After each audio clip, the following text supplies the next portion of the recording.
What's up, y'all? Good morning. Morning. Um, I've been following this since morning. I um, I have price making its way. Um, I have price making its way above this here. But I also have it trading here as well. So whether it's from there to there, whether it ticks out this here and then drops down into here, whichever one it is, it doesn't matter. Um, it's just what I have price doing. Um, what I did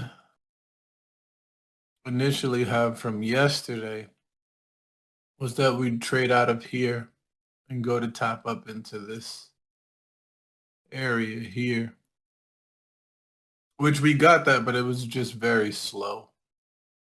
It was very slow. It took some time. It didn't start to leave out of here until London. So we traded up in here. That's what I wanted to see.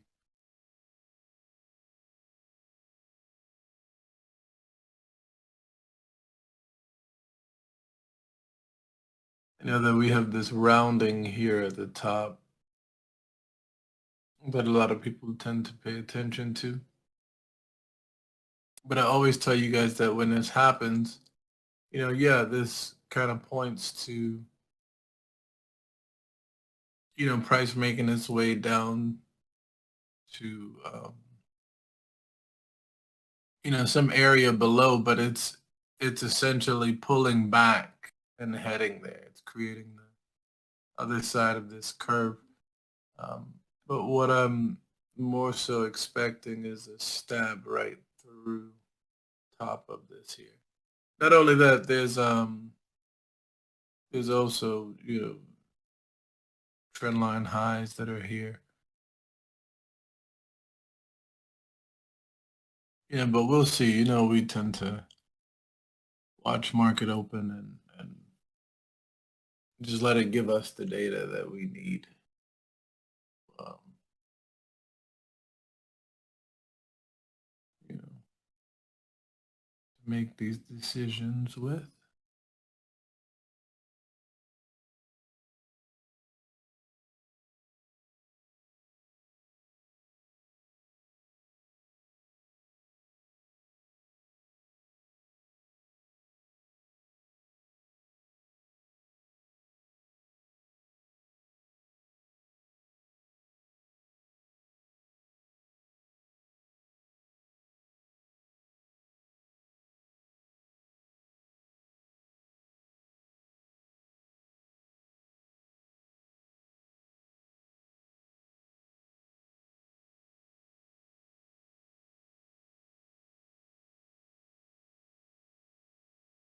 Yeah, you good to record BLT.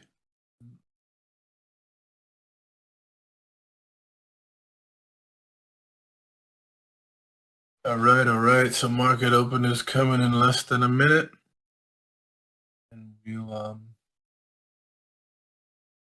just read everything from there. There's no rush. The most prime time to trade in is the 10:30, past the 10:30 time. Bro, there'll be such a rush. Hey, Charles, baby, what's up? What's up? Morning. Morning, brother. Morning. I'm just waiting it out right now. I told them I had us coming up above this here, but price could certainly manipulate down first and then shoot its way up.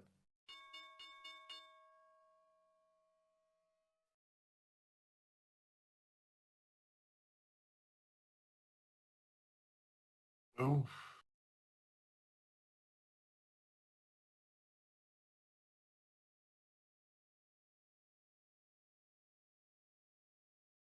there we go. Took out that high we were expecting. This is trading further into the zone. So it's now at the 50% of the zone there. Yeah. Oof. Oh, that's right. No low given at the 30. 70 is what we trade into. So now you can see a move down and then up. Oh, I guess it just went straight up. Okay, no worries, no worries, Nasdaq, no worries, no worries, Nasdaq.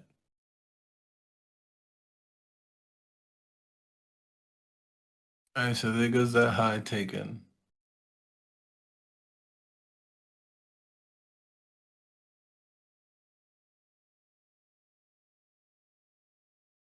Just watch for this. Watch the closure of this candle. A little imbalance below, but I don't think I'd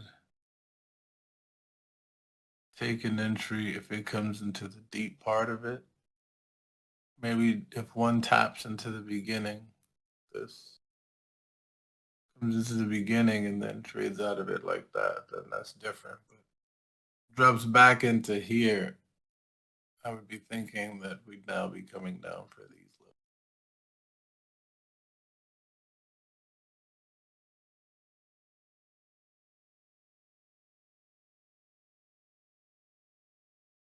Like I said, the beginning can give you a tap, that first early portion. But I wouldn't take it if it goes deeper there.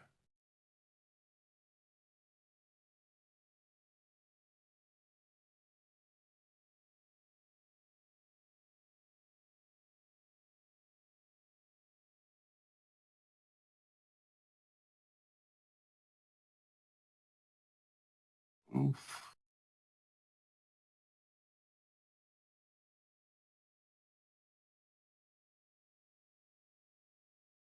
Look at that drop. Now you can get something like that, something,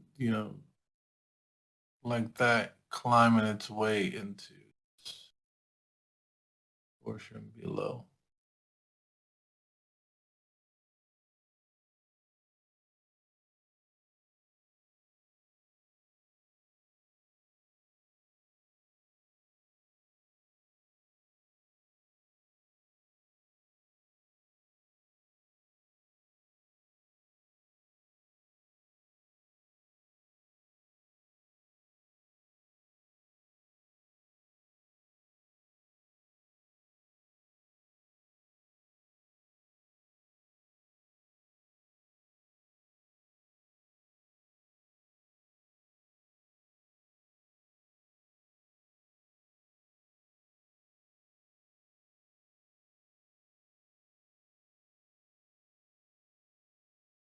It's a little imbalance up here. I look like you already tapped 50, 60, 608.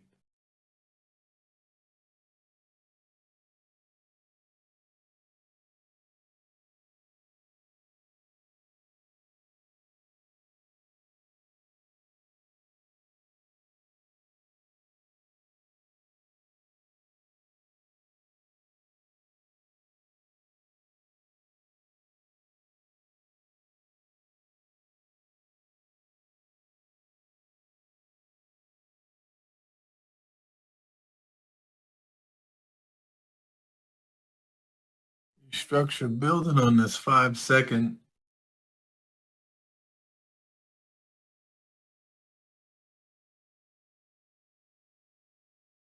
This is beautiful.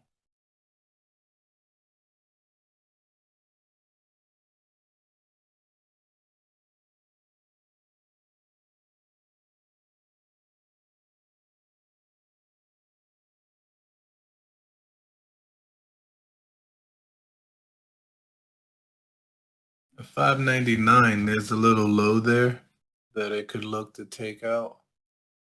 And uh,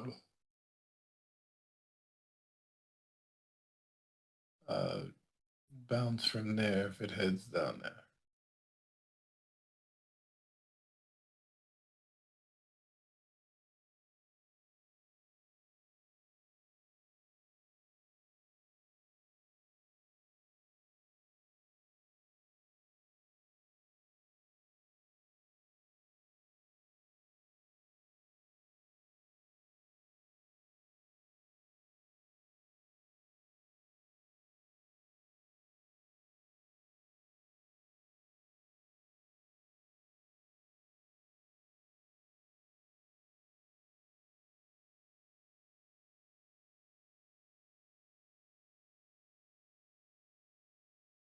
Yeah, you want to watch up here.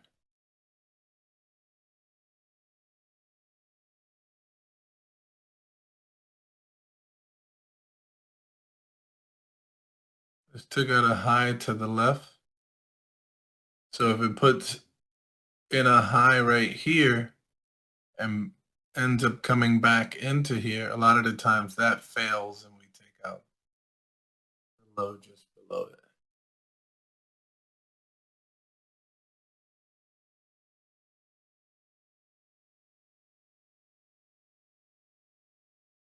Remember that low at 599 I told you all about?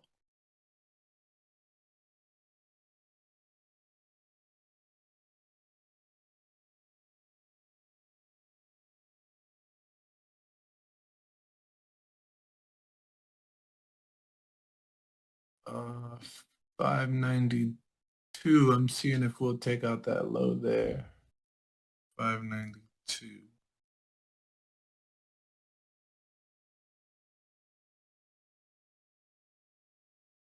There we go. Perfect. If you guys look here, I took a short from up here. Failure to take the high. You see a double top here within my entry with my stop directly behind the high here, targeting the low of this candlestick down here that we mentioned. So you see why I talk about not buying at the top of the range? We just took out a high to the left. So it would be a grave mistake for me to try to buy somewhere within here if this is the top of the range. I'm buying too high. It's equivalent to buying and buying a breakout essentially.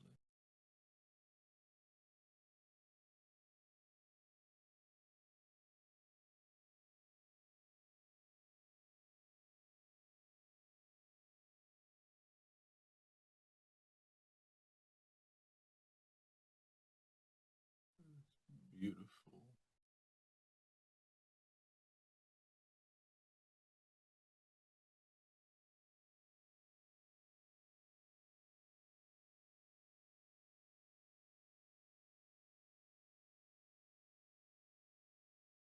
Hey, that's perfect. That's perfect. Yeah, that I said it was building structure, but it looks like it's gonna um, dip into that low. Oh, that was perfect. Dropped right into the low on the 5 second. But you see what I was saying about this imbalance? Why I wouldn't be buying it? Even if I bought it, there was a nice little profit coming off of it. But I said if we dip too low into the imbalance, what you're gonna see is price trade back into here.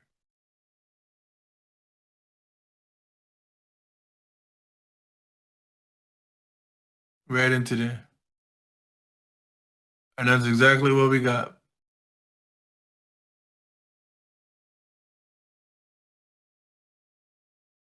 Price trading back into there.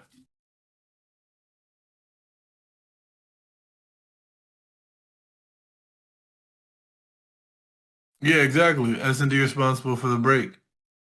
Not only just this break here at the top, but also this break back here. So that's the power coming out of this move. And that's why, I had mentioned that if we dip too low, oftentimes we tap into there, push off of there.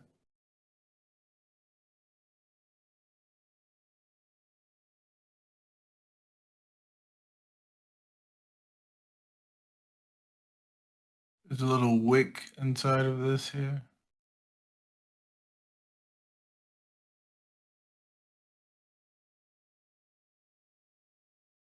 Inside of that.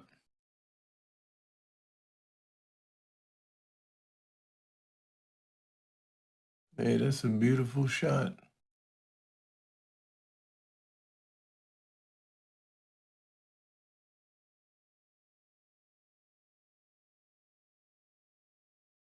Shaz, I see you.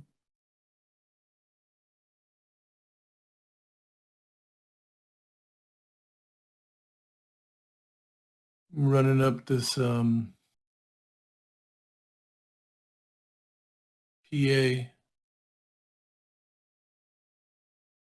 I have to this one here, I'm just a couple $100 from passing. Not even $157 from passing. But I'm actually putting it underneath a different LLC.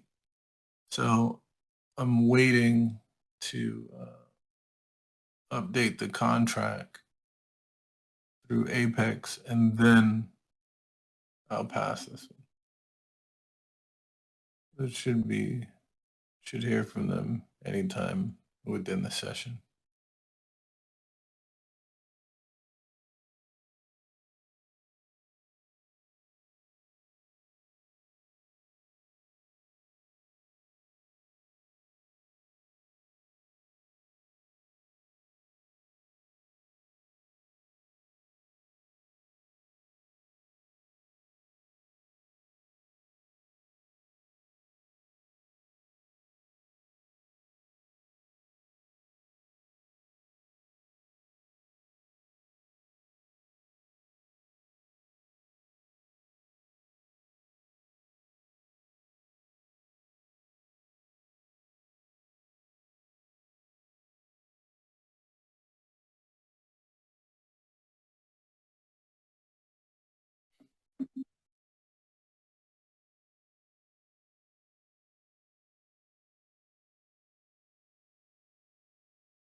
So nice, traded up above the wick there.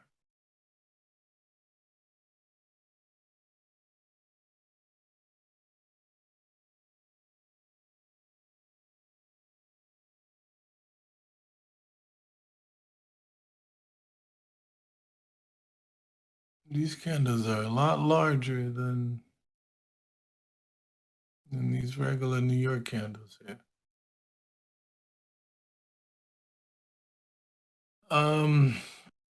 Looks like we mitigated an area multiple times here.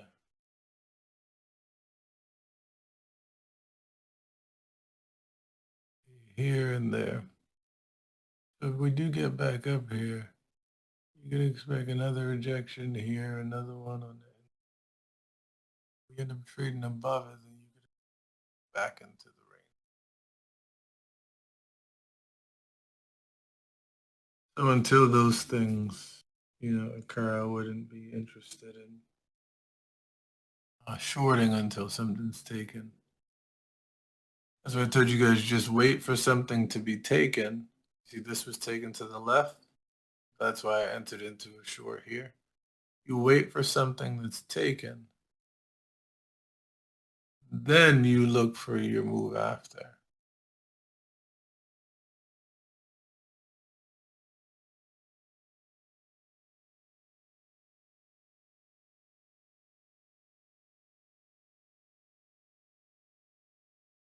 This looks bullish.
Whoa, what was that?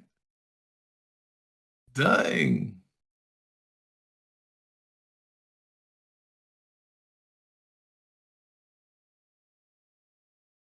So here goes that area we talked about.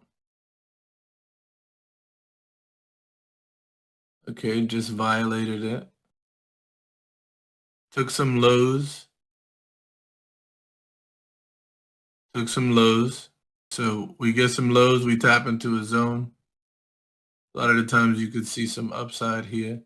Um, and it looks like it could be looking for these lows here, but you know it's gonna take time to get there.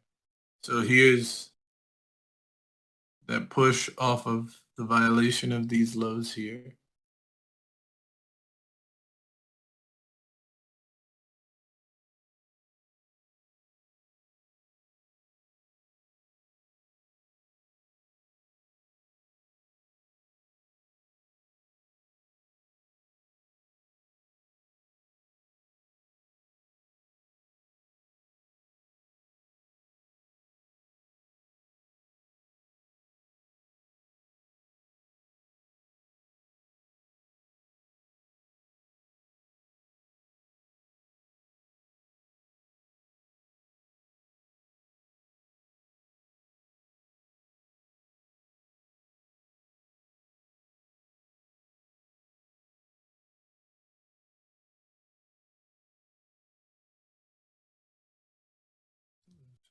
Beautiful.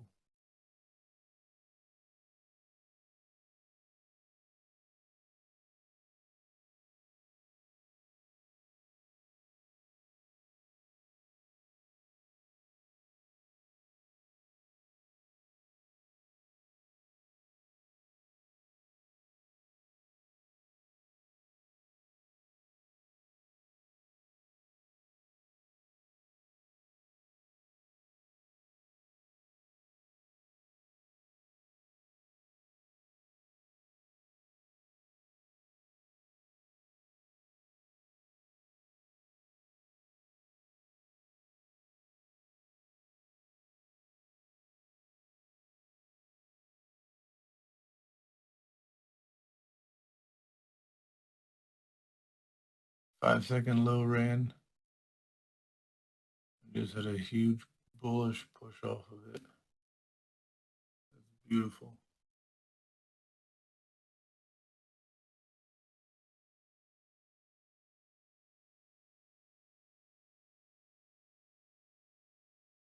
Might be going for this inside high here, right up here.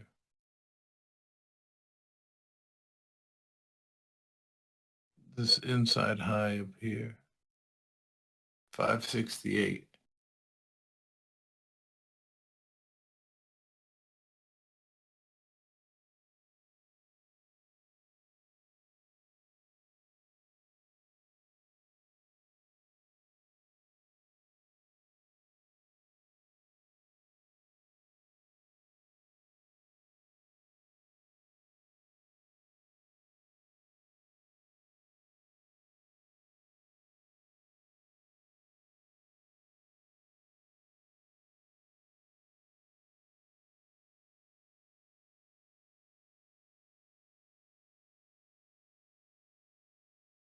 Oh, nice bounce coming out of here on the 5-second.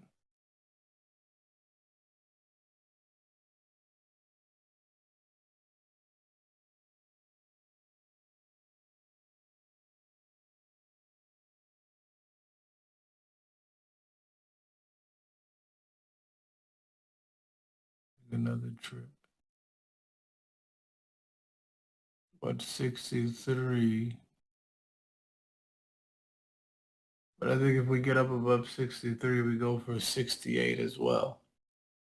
You just got to get into 60s. Because there's a high at 60 that put in this low. If you don't get there, then we come up with those lows.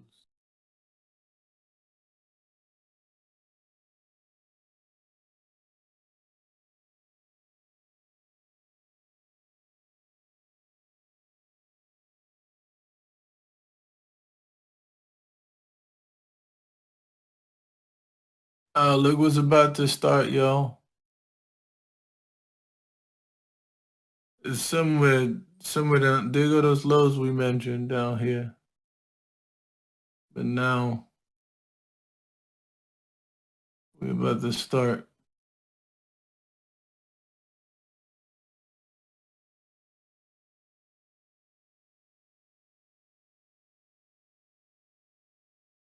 Whether it's here or whether it drops for another low. Whether it's here or whether it taps into here, drop for another low, then back up like that. That's what's getting ready to occur.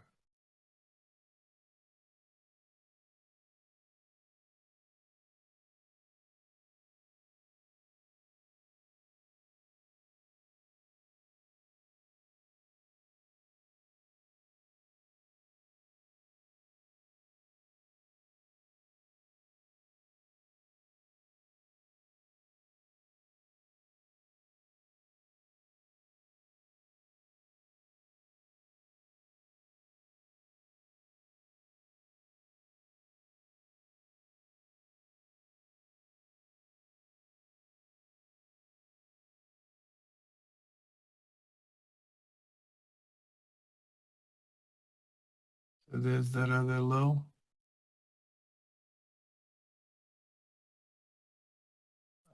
Looks like it might be flipping on this 5-second here.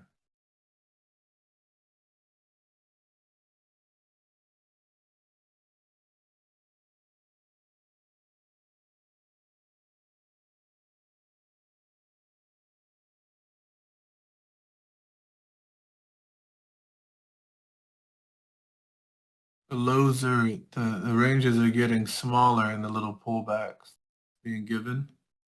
So once those ranges start to get smaller, you know a reversal is about to happen.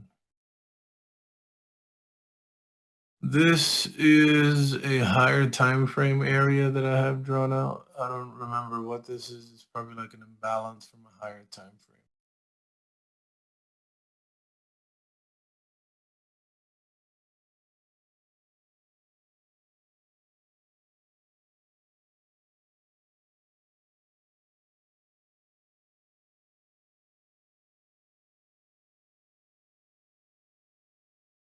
All right, that looks promising.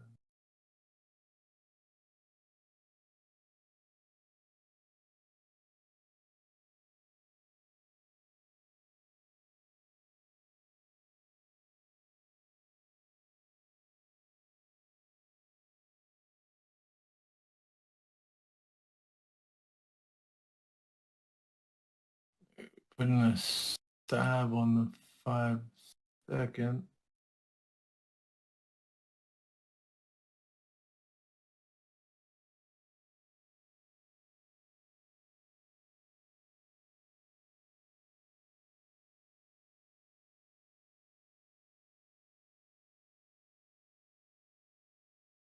Watch it, because this could at least come back up to here.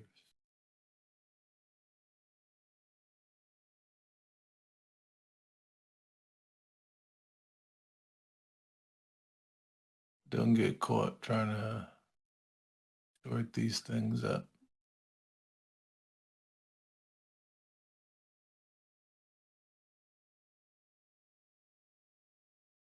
How many candles we got?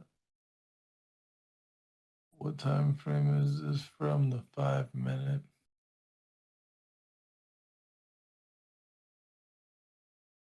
Let me see.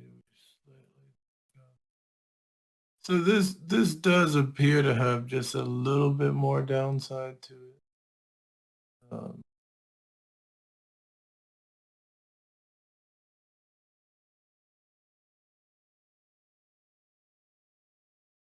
In there, which would also be the 50% of the imbalance. So a lot of the times we see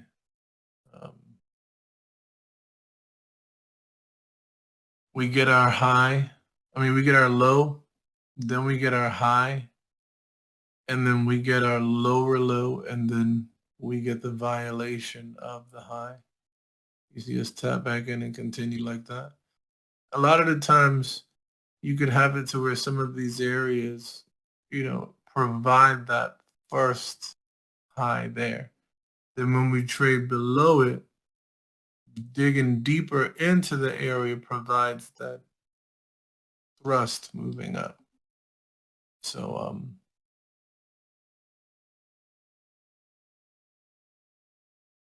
that's a possibility.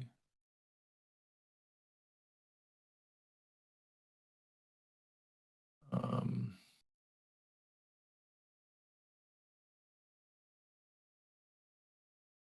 this little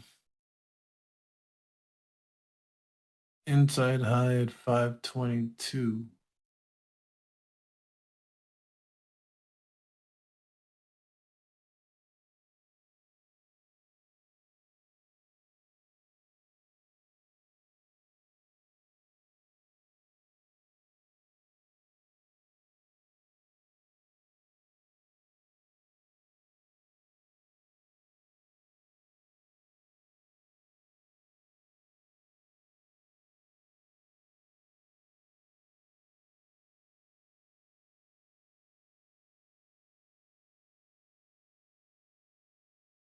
Oh,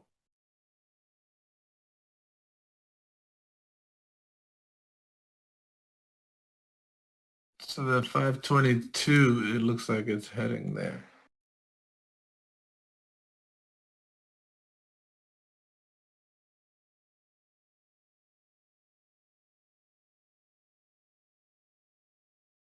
That would be equal lows.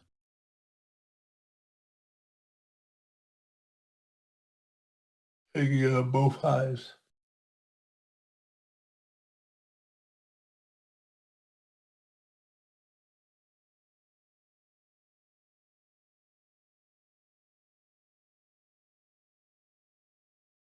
Hey, that's beautiful, Shaz.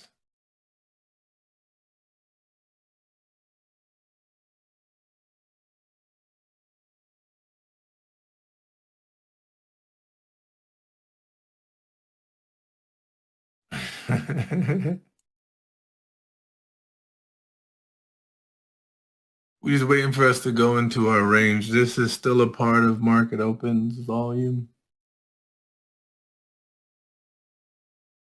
We're just waiting to enter that environment.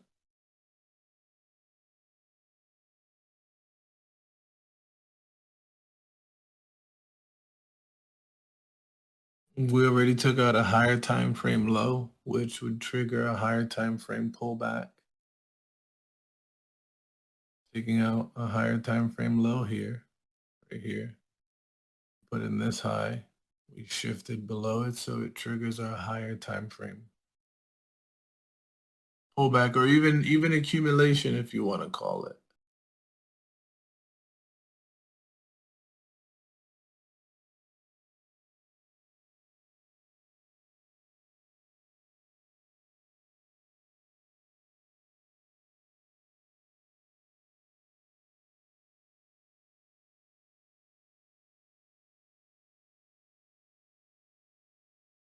Hey, Charles, you killing it out there early already.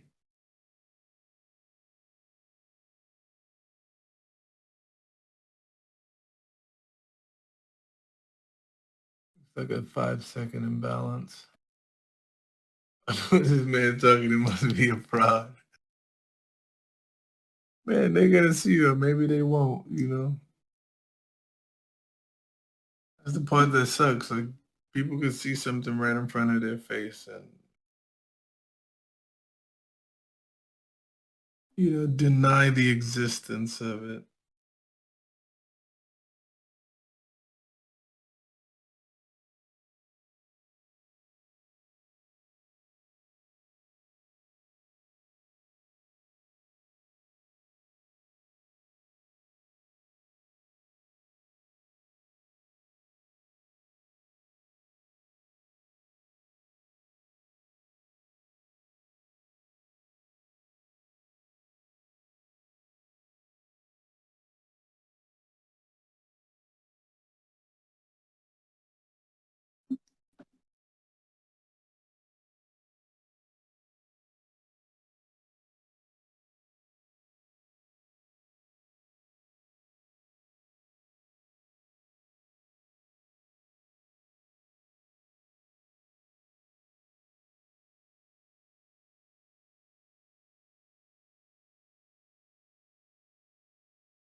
little stab on the 5-second.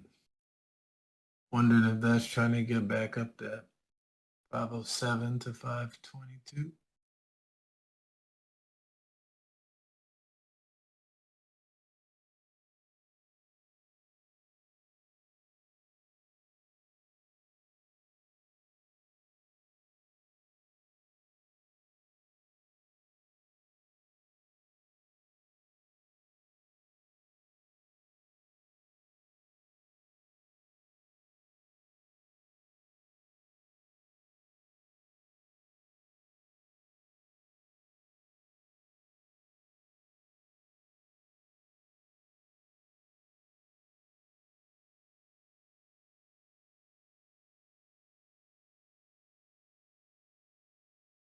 Which an area is mitigated multiple times here between like 07 and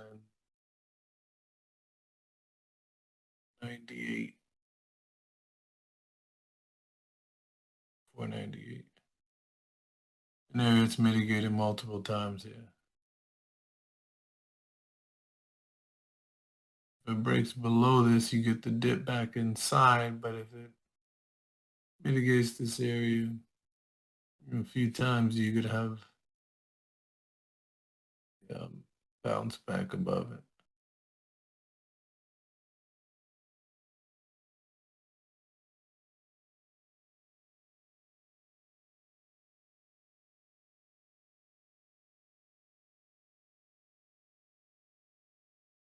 I'd like to see a tap at 96.50. If we do dip down, I'd like to see a bounce at 96.50.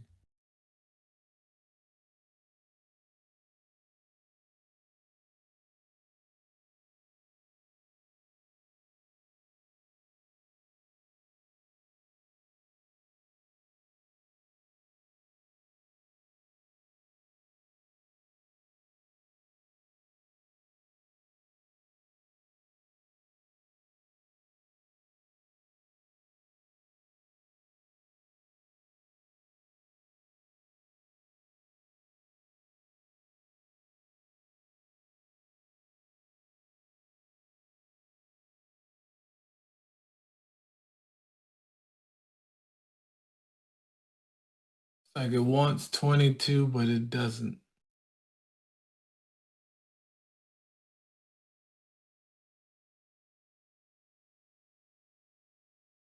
It's still mitigating the same area though.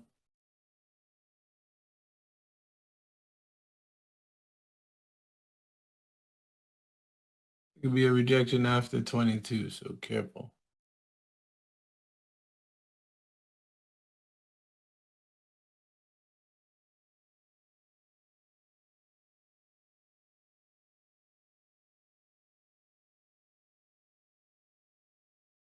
Look at that.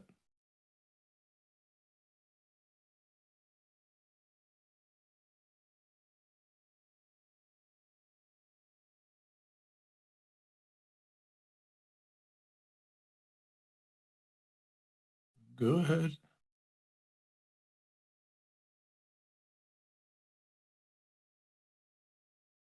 And the reason why I'm saying 22 is because there's an area that it's mitigating multiple times here. Across between 22 and 18 maybe, or 17. There's this little tiny zone that's there that it keeps getting tapped every single time we trade back up into it. So it seems like that's the area getting mitigated multiple times on the 5-second.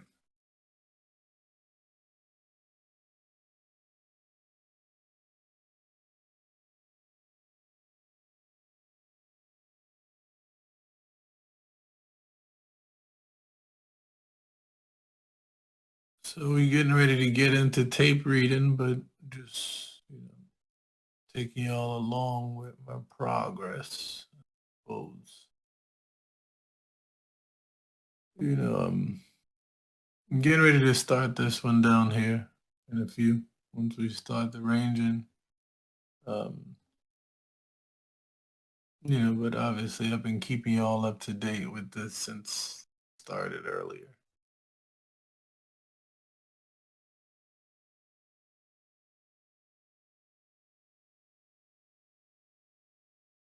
Ugh.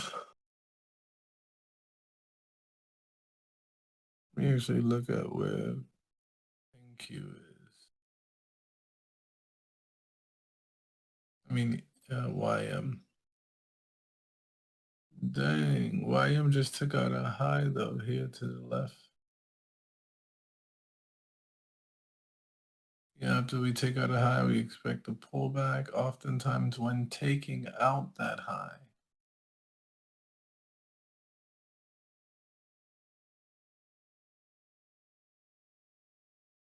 this is the area responsible for the run of that. Right there. The S&D responsible on YM. But you want to be careful of this because even if this ends up putting in another high, you'd end up getting, like a drop maybe back into somewhere here.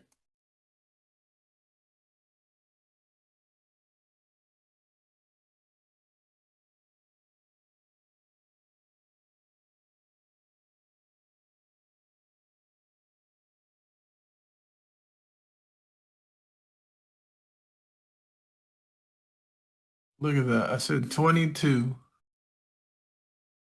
Look at what this hits.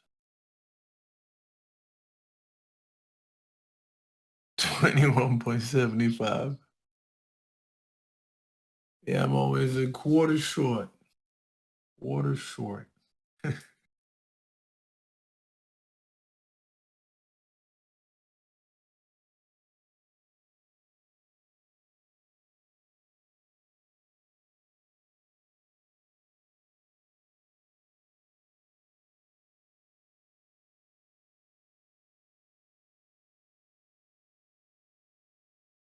Yeah, so what this is inside of here are this is swings.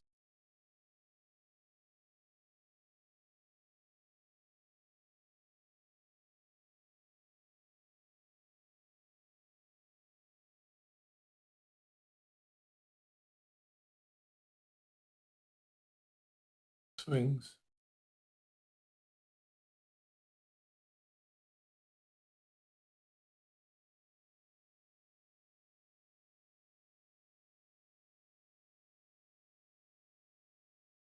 So you had 1, 2, 3, dropped on the third one, back into the first one.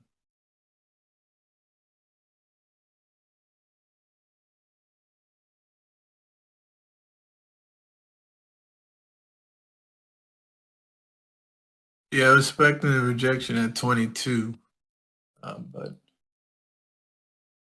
just gave us that.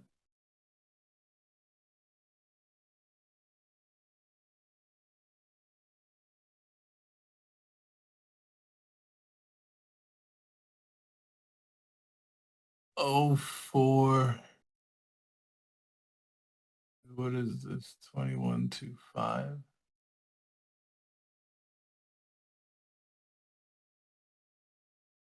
Maybe 21 on the dot. Let's see this bounce here, 97. Let's see if 97 could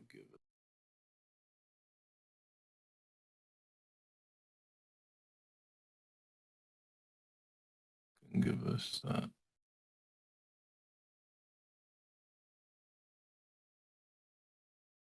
Nasdaq is looking to run this.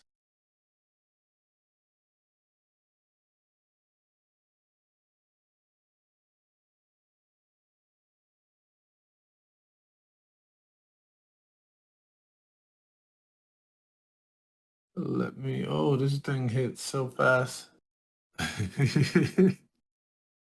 Look, see, I'm telling y'all about what we're doing, but I'm also prepping for my entries too. Seeing this happen here, and look at what we ran up to. 21 again. That's, what I'm seeing where we're at and essentially just taking advantage of that. Little small move. Ain't got to be nothing.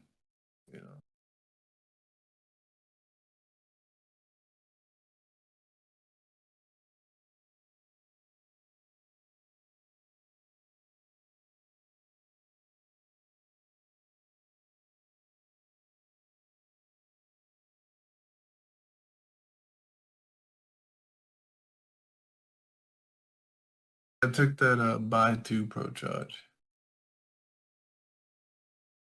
Oof, could you imagine being on the wrong side of that?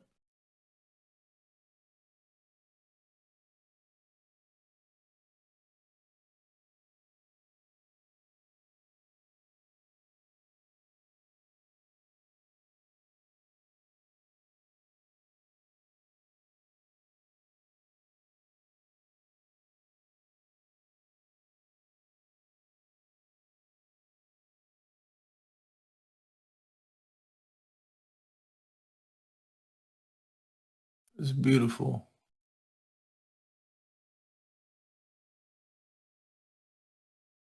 I said 97. This candle went to 97.75. Tell you I'm always off. A little. But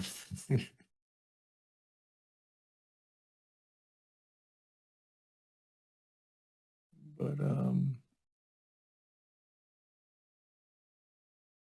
yeah, you learn these precise, exact areas to get in at.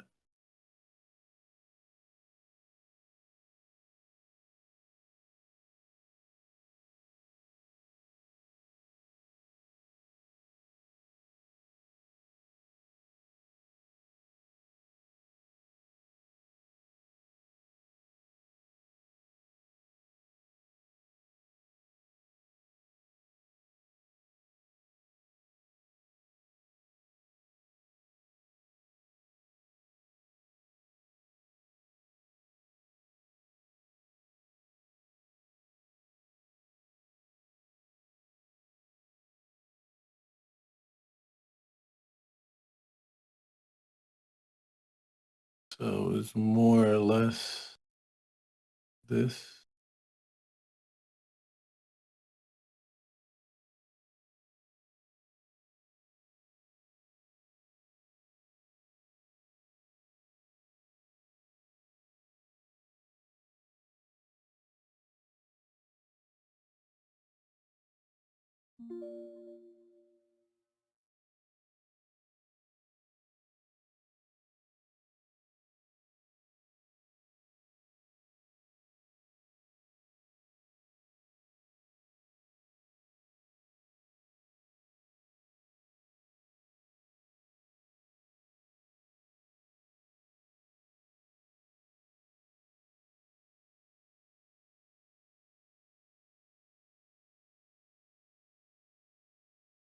Sorry, y'all, if you haven't taken any trades, just know that still have time. Don't need to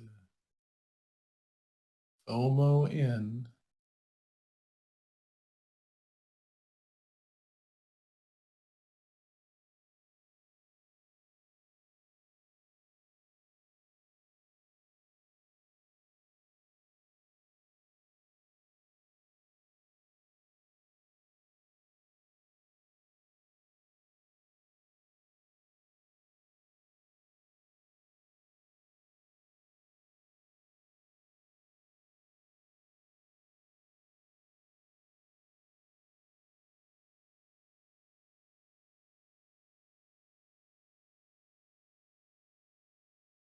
Oh, there's those highs at 568. That high at 568 is what brought these lows. So you can see rejection potentially after it's taken out.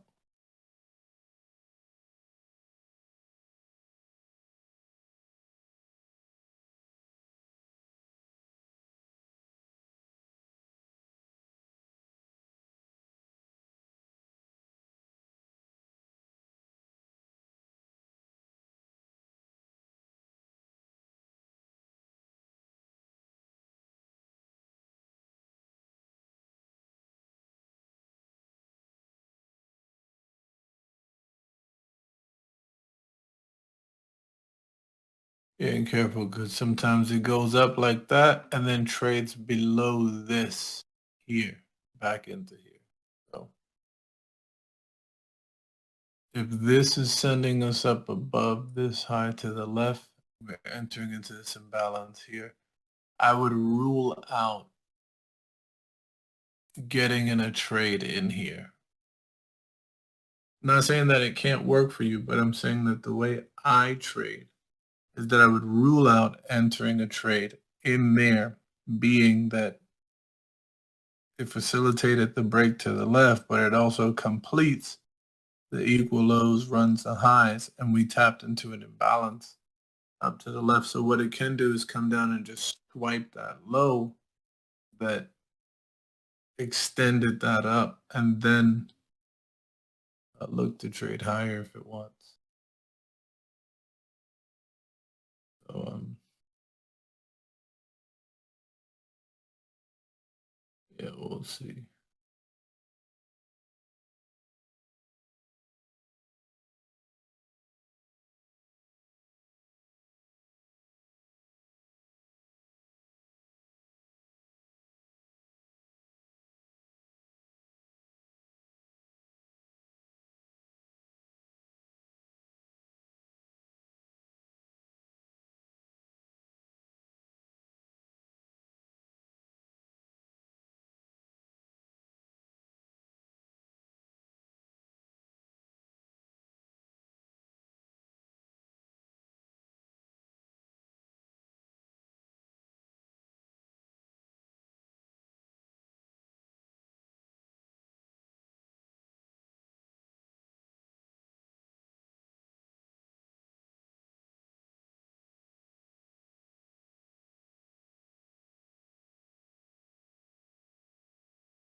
Is the rest of the imbalance. Remember that this imbalance only facilitates a pullback into a continuation to fill the rest of the imbalance. If it gets rejected here, this imbalance tab here already put in a new low and broke structure to the left. So anytime we get back into that imbalance, it facilitates retracement, but then we fill the rest of it.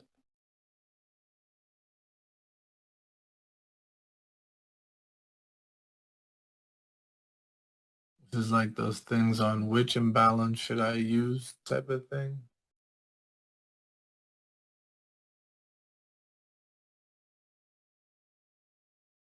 I get that question a lot, and I always make that explanation. I would say none of them, but you know,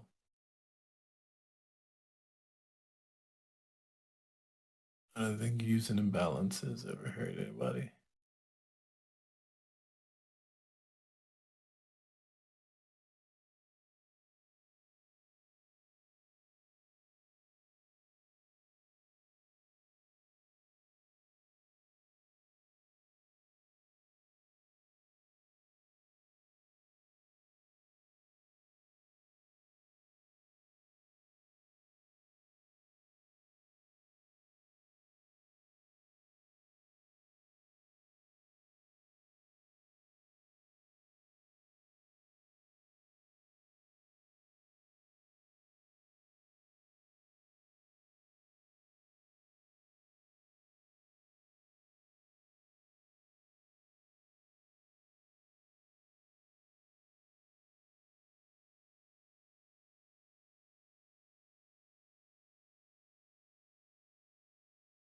We got 9 minutes until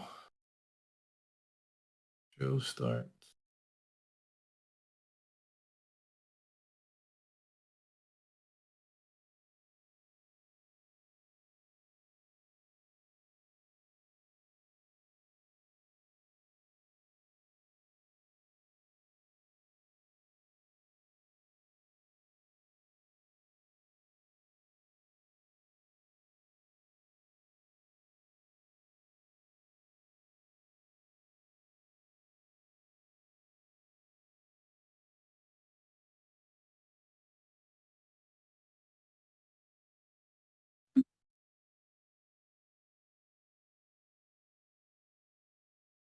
Now you want to watch this because oftentimes, should we fail, then you get to tap back into there, and then this wick becomes the target, and you tap into here. You could get a small bounce out of it, but then take that out too, straight up into this imbalance here. Have another move like that.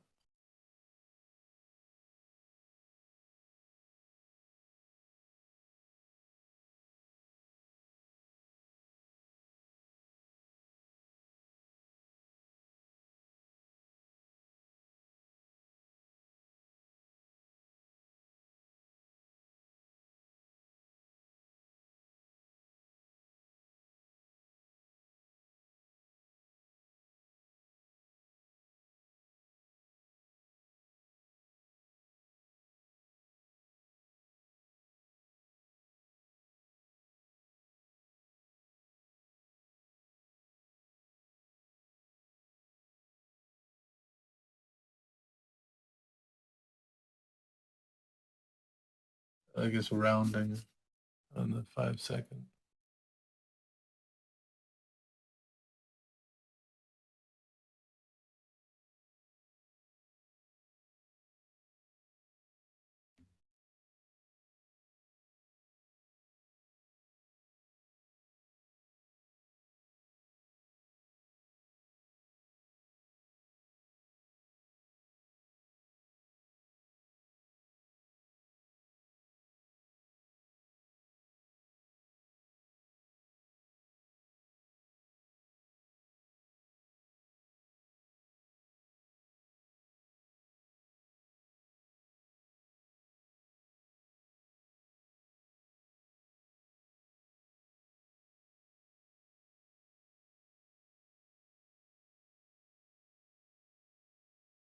Also remember to take note of these areas here. 612 and 630.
You could have a bounce on 55.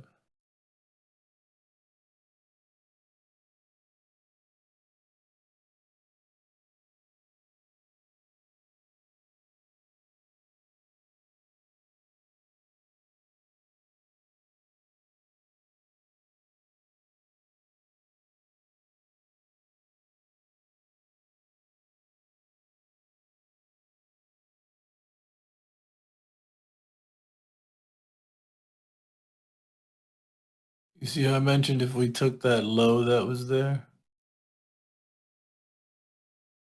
And if we go to it,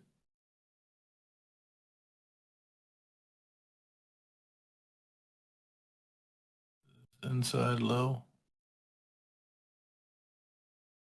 that if we take that, then you can see price tap back in, trade down to here, see a bounce off of here, back into there, with the possibility of taking out the low of this here too.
Oof, that one got up above us. I guess that wick was strong enough. Tapped right into it.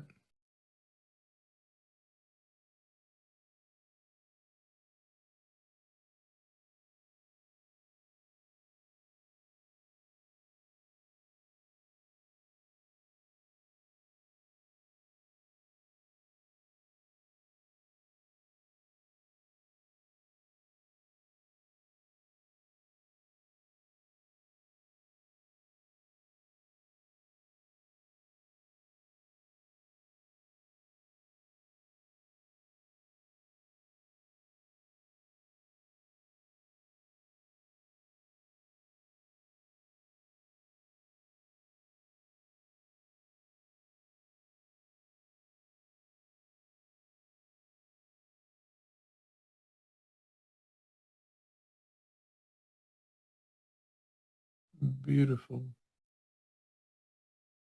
Don't really know if I mess with this zone too much. Let me just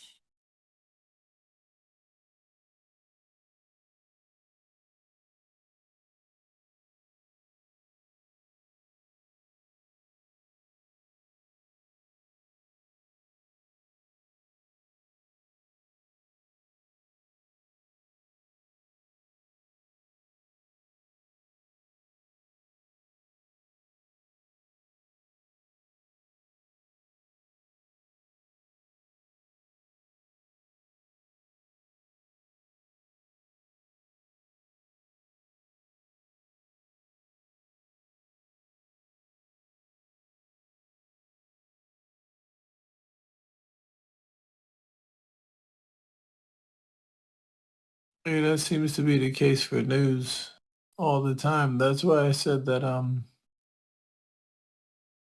when Nasdaq has that big dump, it's best just to wait and not to try to get in the way of it. You don't try to get in the way of shorting it. Wait until it stops and it begins to range, because then you're going to see after that large dump that it makes, you're going to see that it usually makes a move right back into it, right back into it. So if this is where it came from, very well, there could be a rejection out of there and then price go to take it out.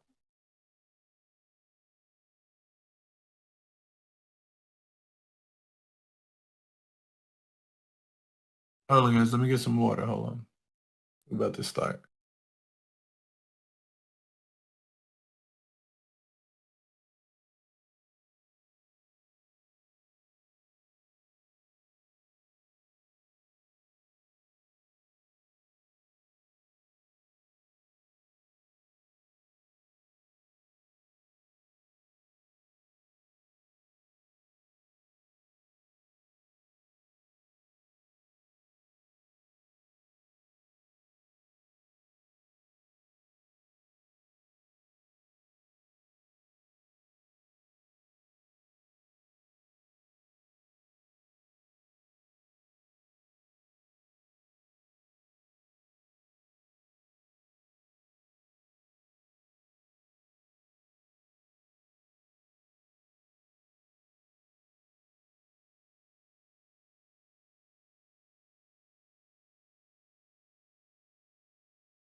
Watch, you could have another bounce here.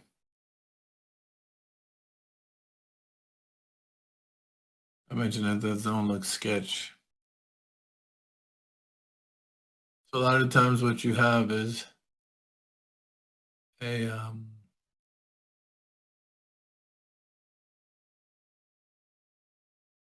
bounce before taking the low or a bounce just directly after taking the low, which also ends up looking like a head and shoulders pattern. Then you can see it trade down below this and then back inside of it like that.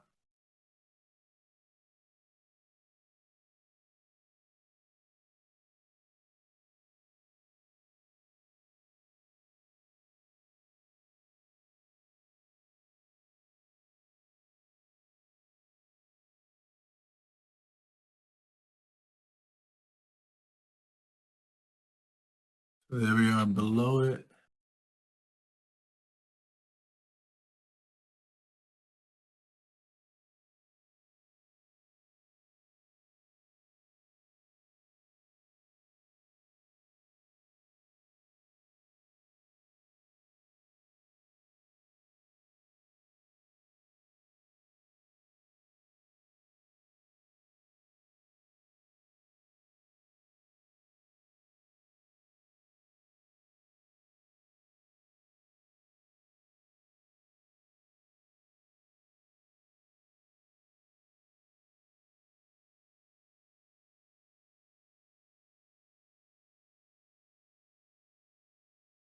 Right.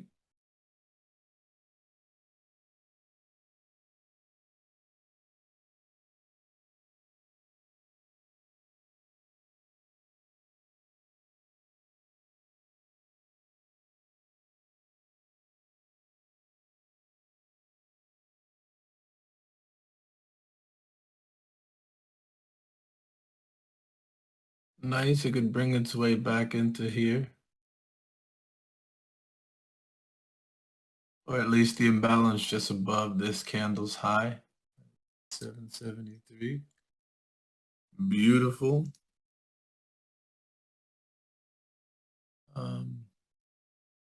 I'm gonna cut here.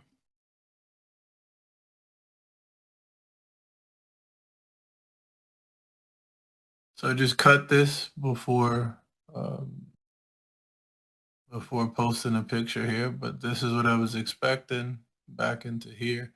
I told you guys we get another bounce out of here. So that's exactly what I took. I took the bounce out of there. I explained to you guys during back testing, the S&D responsible on the 5-second, responsible for the run of the high. I often trade out of there with my stop just behind the spike, and then I bring my stop up to the S&D responsible. Obviously, you guys see this just took about 6 candles to make it to, this area of profit, so I just got out because I'm fine with 10 points.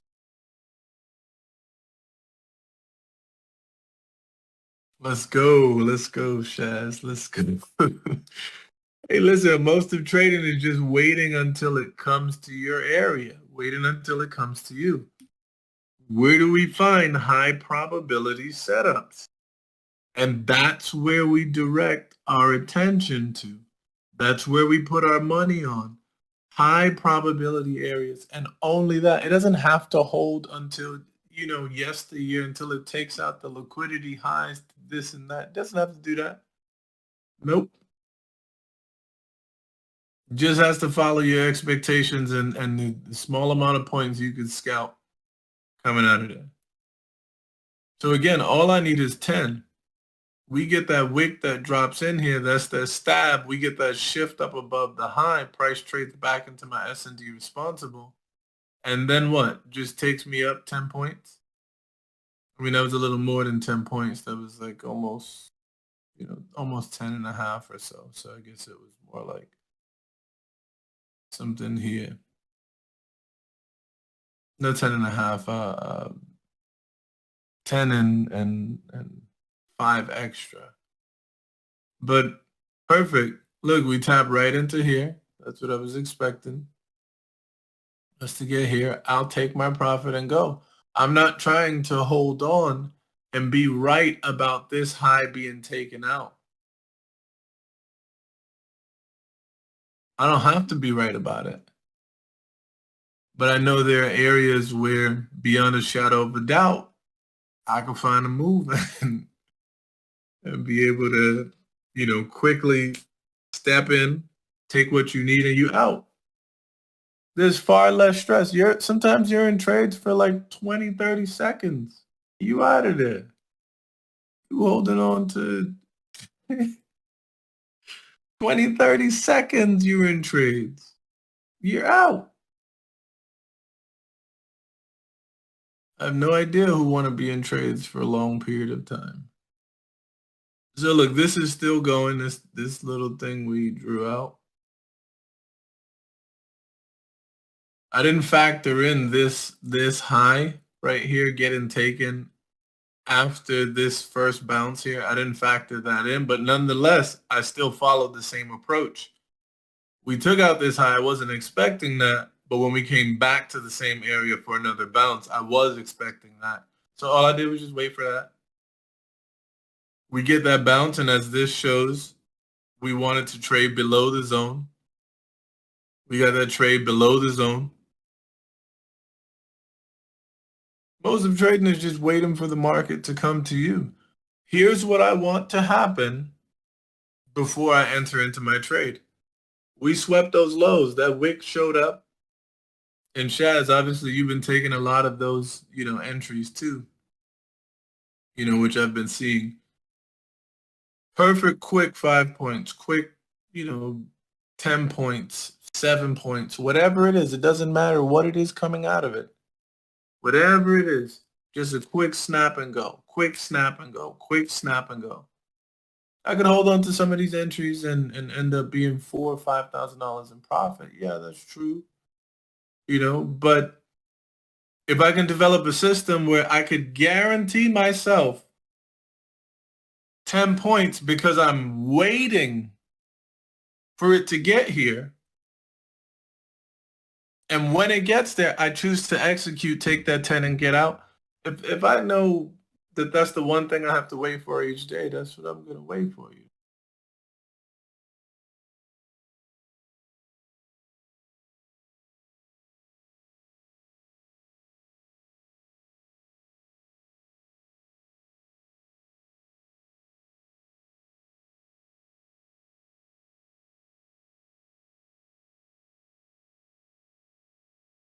Hey, yeah, those are some pretty good scalps. Yeah, those are some pretty good scalps. See, the problem with that fear is that you got to trade through it.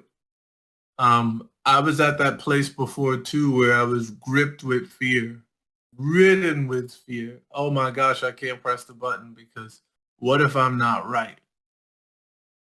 But the truth is, when you've back tested and when you've learned time and time again that this tends to hold, this tends to hold, this tends to hold, the only thing that's left is pressing the button right there. People always used to say to me, oh, there's a difference between trading and analyzing. No, there isn't. There's no difference. What you analyzed, you need to press the button on what you analyzed. And that's going to help you to overcome that fear. You're going to see, yo, if I just press the button in a zone, then I have far more success doing that than chasing it after it's already left. And now literally I just set a limit. Right? Why do you think I'm calling numbers out? Why do you think I said 555. That's what I mentioned. Right before we shot up and took that high over here, I said, I think we could have a bounce at 555. Look at where 555 is. Right here. Look at what we tapped into. Bam, right there, 555. And then what? That allowed me to find my setup on the 5-second after getting there. So I need to know that when I'm pushing the button, one, I need to be present where that entry actually is, not after the entry has left, all of that. No, it's just literally setting a limit on that number and waiting to see whatever it is that you need to, develop, just waiting to see that. Whatever your confirmation is, just waiting to see that confirmation. And each and every time, like I said, getting through it with pressing the button. It doesn't need to be let's say that you saw this tap into some area back here, you saw this go up like that. There are times where it only yields this up move here, and when it turns back into this, that fails. There are times where you get that, where you see that up move begin out of a certain area to the left. You go to trade when it wraps around because you wanted to wait for the confirmation, and then instead of trading up like that, this failed and traded down like that. So you need to fail enough so that you know why you're even taking this entry versus why you're not. You see how I said right here, this zone is sketchy. I wouldn't use this. And I said neither would I use this if we traded up above this and traded back into it like that. Now, granted, there was some momentum on there, and I realized we were mitigating an area multiple times. So that's when I went to use that. But I had a rule for myself as to why I wasn't using this, and it had to do with using this in the past and where it's located and what could potentially take place trading out of an area that's not within my rules. It's not within my rules because throughout back testing and throughout forward testing and all of that, I saw that the likelihood of this doesn't hold. And not only that,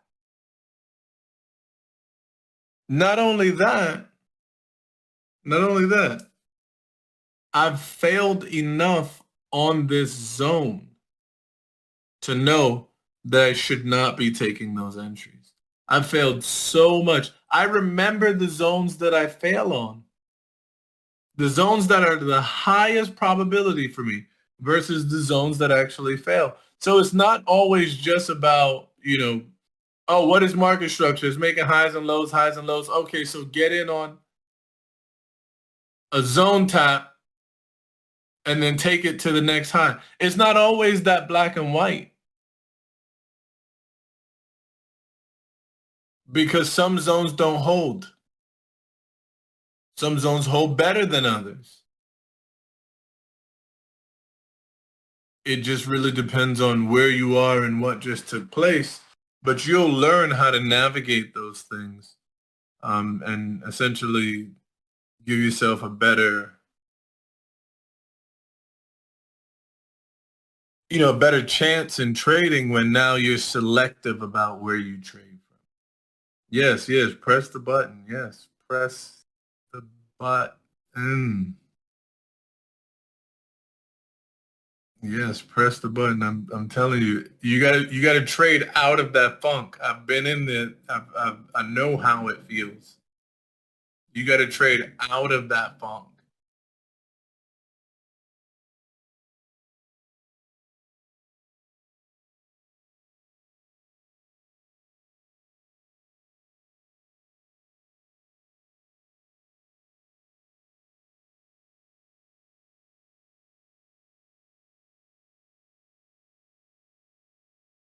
Yeah, maybe even like with micros too, Um, get it right with micros over the course of a couple of days.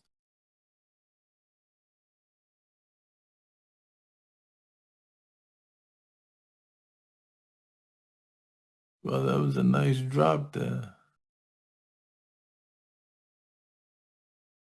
I'm still expecting it to drop a little bit lower.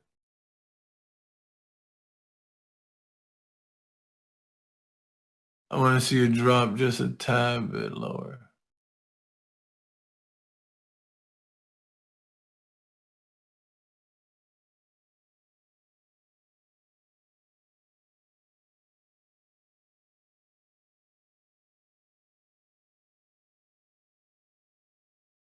$43 and $24. There's an imbalance at 43.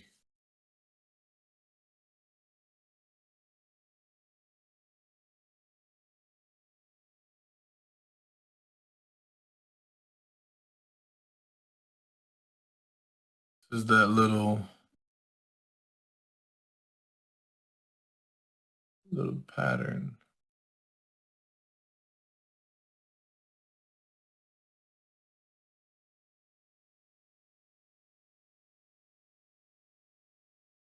Call that red candle on demo. I am the candle. Yeah. I'm telling you, you're gonna see it a lot more though. It's really gonna become alive to you.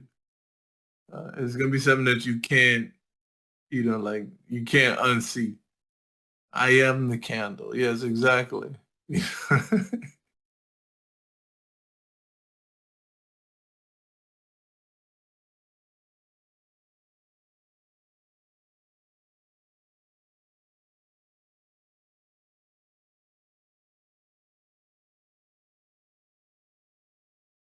Yeah, this is why I was telling you guys to trade minis instead of micros. I want you guys to understand that the current way of trading that you currently have, the current style of trading, it's not sustainable on higher lot sizes. It might be for lower position size, but it's not sustainable for higher position size.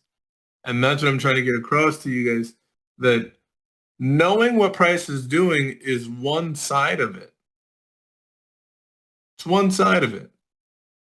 The other side is also knowing where to put your entry while price is doing what it's doing. Now that means that you have to find a good enough spot for you to get in, that you don't have to have those worries of, like whatever potentially happening, or you stop getting hit or whatever it is. You got to know, okay, if price is dropping, do I want to get in on a chase to the low, or do I want to get in when we pull back? Those are questions that you have to ask. You have to ask yourself. And also, if I'm trading, if y'all hear that, if I am trading with larger size, can larger size hold this position that I'm always taking up? Can larger size hold this position without violating any of the conditions that I currently trade with? And that's something that your entry is going to answer for you. Look at that 43 area, y'all. That's beautiful. That's something that your entry is going to answer for you. Is my trading style good enough or precise enough to trade with large size? And if you're somebody that holds in drawdown because you don't want to take the loss, because you want to be right or whatever it is, then that is not good for size. That's not good for size.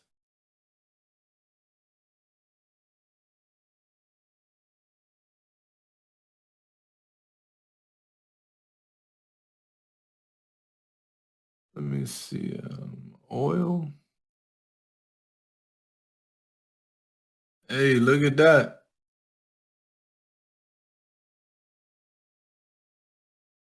Yes, sir. I have oil getting back up into here. Probably up above this, back into this 80, it looks like. Dang. Yeah, back into this 80.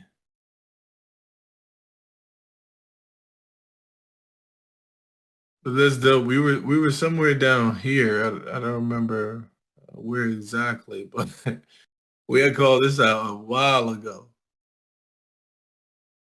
Yep, still just pushing.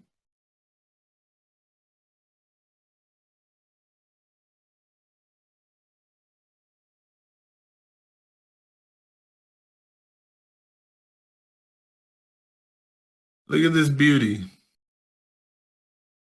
How we get that pop at 43 that already takes us up 20. Man.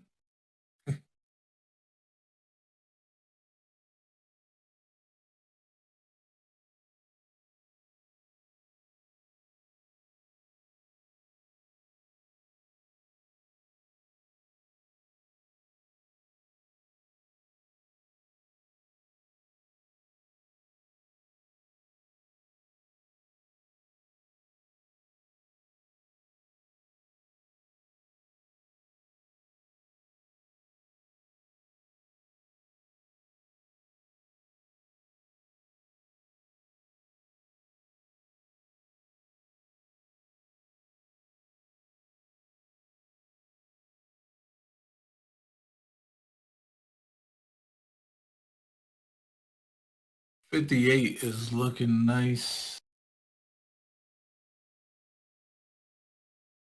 Or a bounce on it. I'll see what we do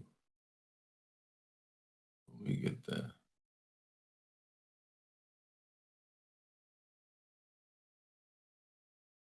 It's looking to take out this high in here,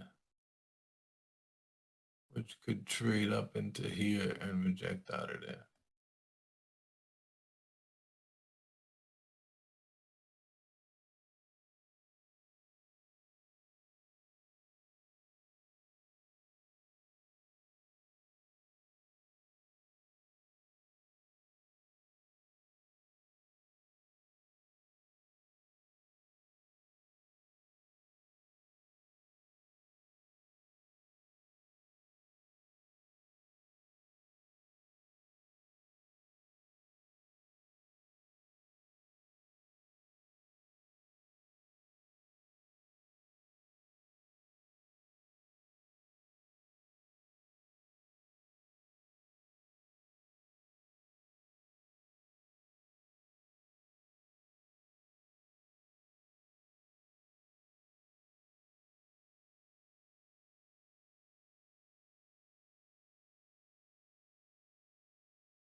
All right, let me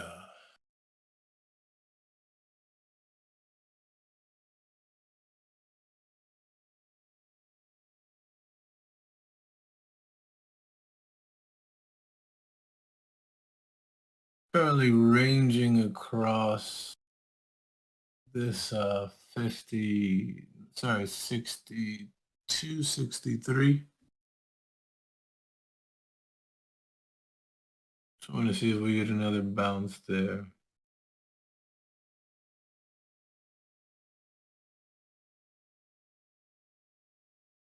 But I like 58 for let me see.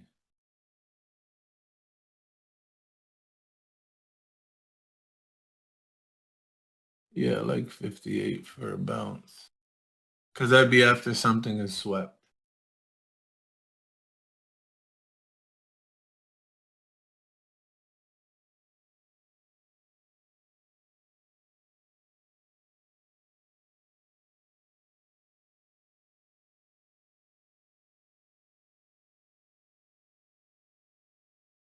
So I mentioned the 62, 63 area.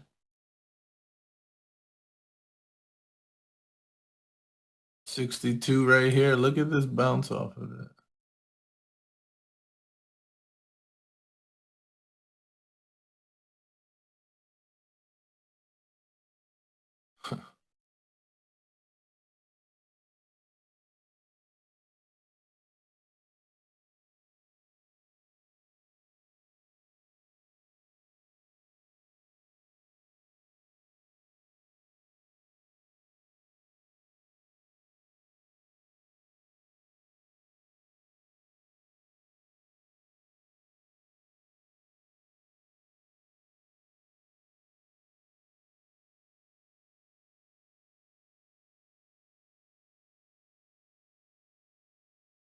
This is my 58. Look like it just missed it.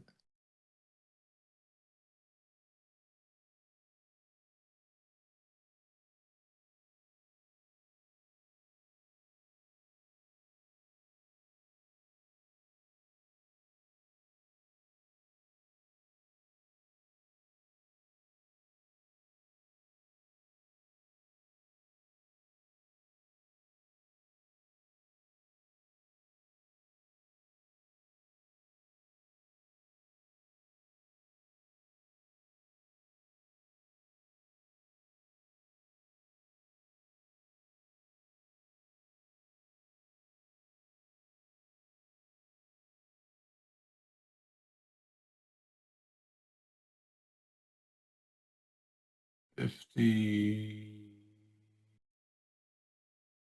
looks like.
Took a buy only because of that fail.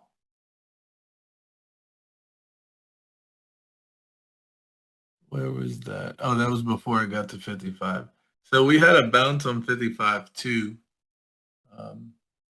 Be careful of this. This could be taking the lows and could be looking to go down to 43.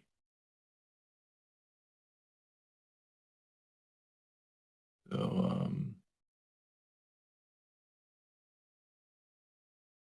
just watch 43.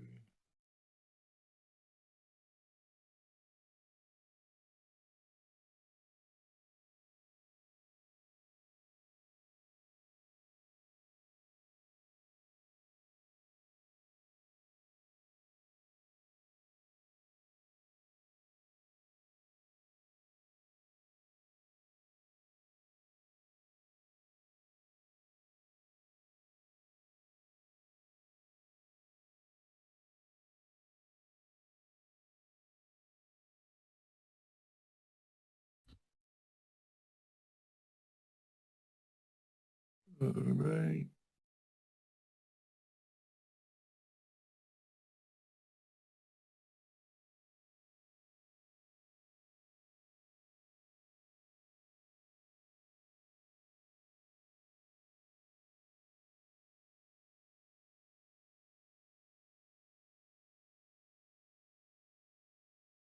This is the low here.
Oh, this sucks. I wanted to tap at 57.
Looks like a reversal might be coming up to take this out here.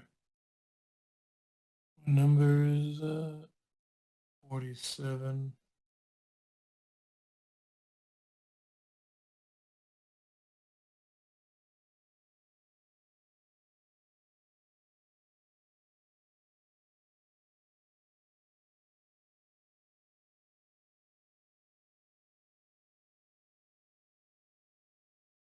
All right.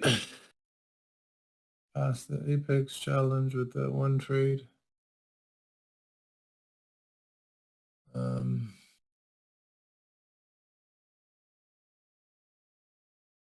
to go and buy a 300K challenge. So we mentioned this area to you guys, remember? We're bouncing around this area. I mentioned that we can come down here. You see the little red arrow? Then trade up off of this here, back into here.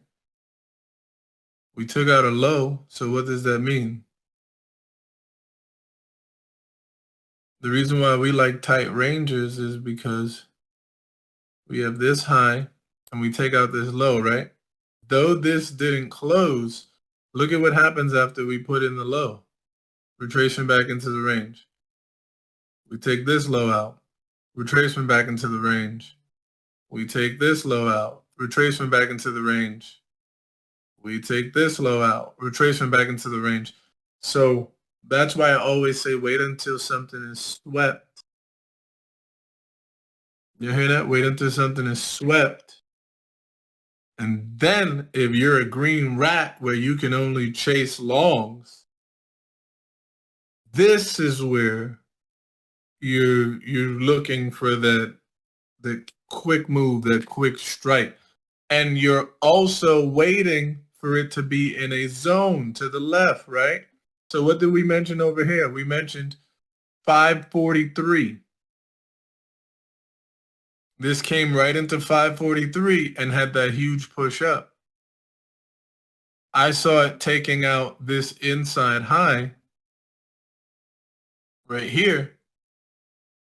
So I went and took a little long just to go right up above the inside high. And that passed the challenge for me. I did it on 3 contracts, not 10. So, um, hey, that's beautiful. I was in a 3 contract trade too. Look at you, brother. Look at you. Yeah, I was in a 3 contract trade too just now. Yo, I was in that too. Swept the candle closure, or just a wick is enough. So a wick is fine too, but just know that you might be early with a wick. Just know that you may be early. A wick is fine. Look, you had this low here that swung below this and then traded up. A wick is okay, but just know that that's not a break of structure. The wick is not a break of structure. So in the same event, with whatever it is that I'm following within here, this high into this low, I know that this isn't validated until we get a body closure. This high inside is not validated until we get a body closure. So I'm still following structure. I'm still following my highs and lows, but I'm also understanding how a quick retracement back into the area and a trade out can deliver the low and run. Oftentimes it's running some highs that got in early and then shorting back below. That's all it's doing. So with this one in here, we ran this candlestick high, traded below, and then what? Traded back above this here. So guess what that becomes? A flip on a higher time frame. 5-minute candlestick structure, whatever it is, that becomes a flip inside of that.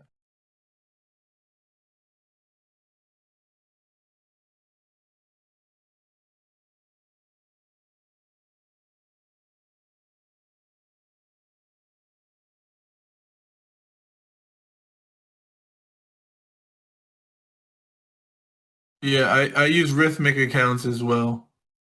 Um,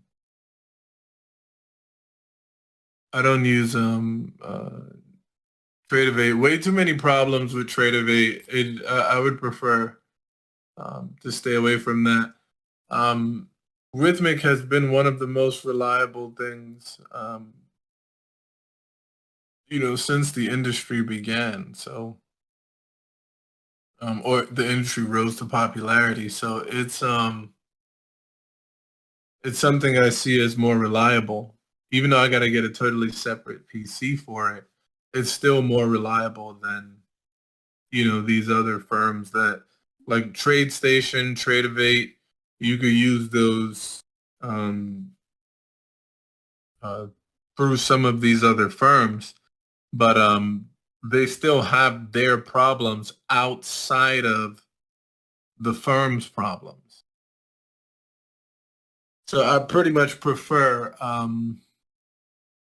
the rhythmic accounts.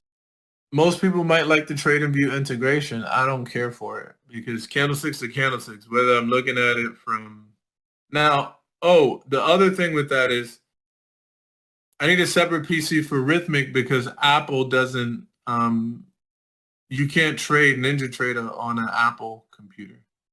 So I need to get a separate PC. So while I'm streaming, I'm also able to trade as well. Sometimes I got to sacrifice whether I'm actually going to record or not because, that issue.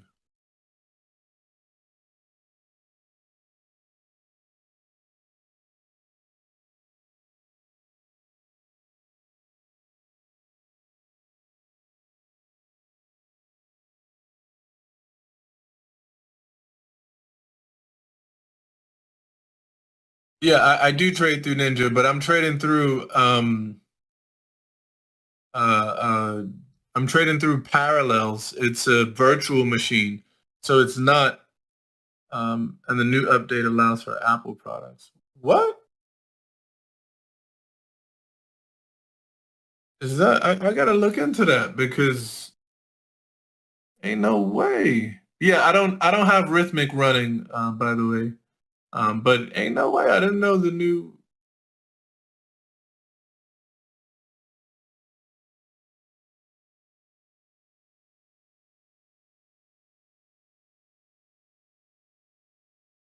Yeah, there's no way. I gotta look into that.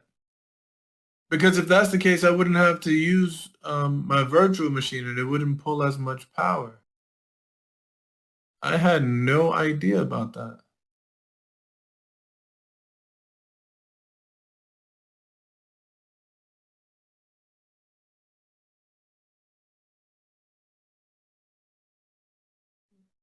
Yeah, let me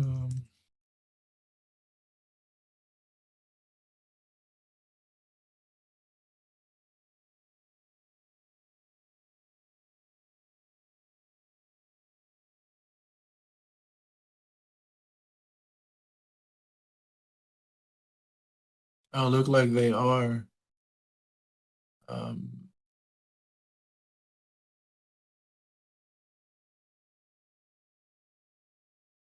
they are on the iPhone.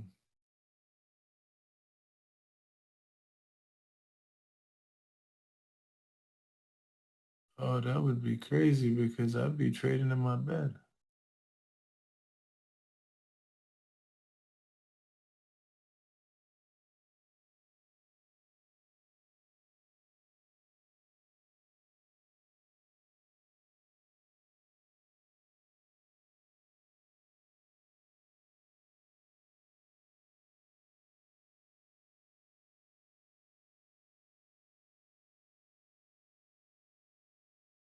Yeah, I gotta look into this. This is pretty neat. No, I don't have a Windows PC. I have a Mac PC, but I'm gonna get a Windows PC.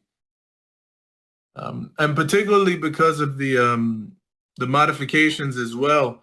If you want a PC that has a lot of RAM to it, Apple's gonna charge you an arm and a leg for RAM just to get more RAM. One of their PCs is worth like what, $12,000 or something like that.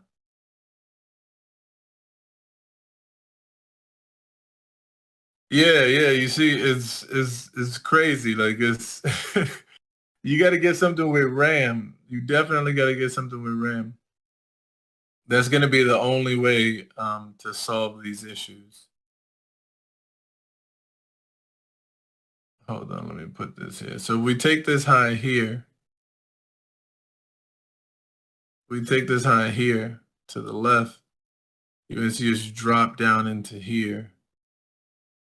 Could drop here like that.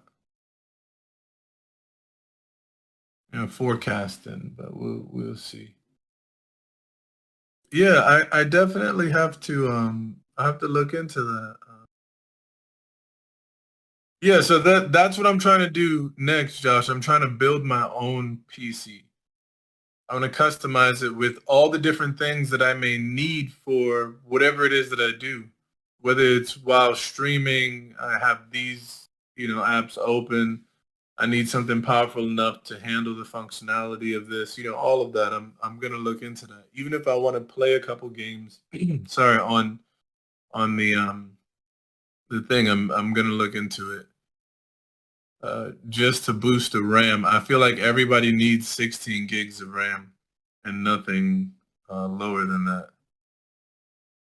Yeah, I'm an Apple head as well, but the PC is definitely it seems like it works out um, a lot better than trying to have that same stuff on Apple and pay so much money for it. There's no way. I look forward to the day where I can simultaneously play games and trade. Hey. Yeah, I mean, I used to do it while I was learning, but it was hindering my learning. I eventually tend to go back to it. Kids love games and stuff like that, so you want to be able to still enjoy things while trading. Same way here, because it's either games or DJing, one of those. So we did not take out the high, but we're pulling back before that. that high is ran. So right now, the only other area you have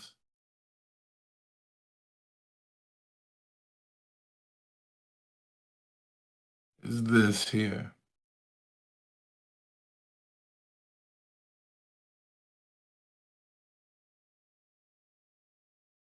You have this as a S&D, yes, but it's not responsible for anything. It has not done anything as of yet.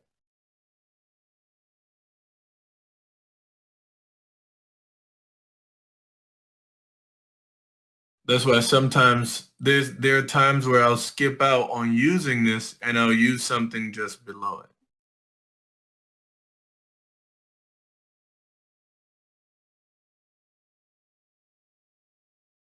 On a beach, of course. Good luck with that. Unless you're living on the beach.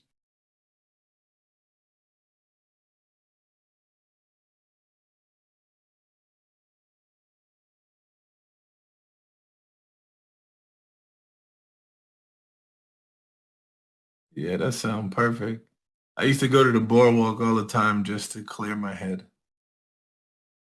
Always looks nice seeing the ships off on the horizon and just taking time to just like, breathe in the air, see the open space,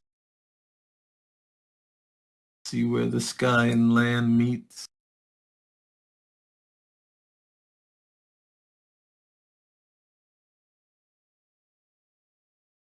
One a house on the beach and another in the mountains. Yes, for different seasons, I think that's certainly needed.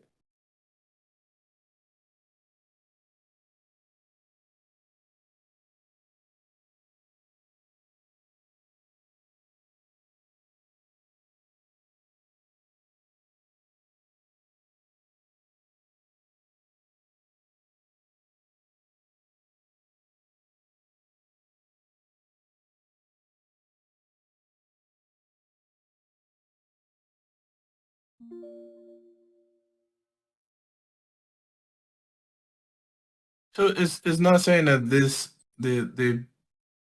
you can't find a bounce from here, given that it shows you those conditions on the lower time frame. It's not saying that you can't, you can, particularly from the 50% possibly, but you can find one there.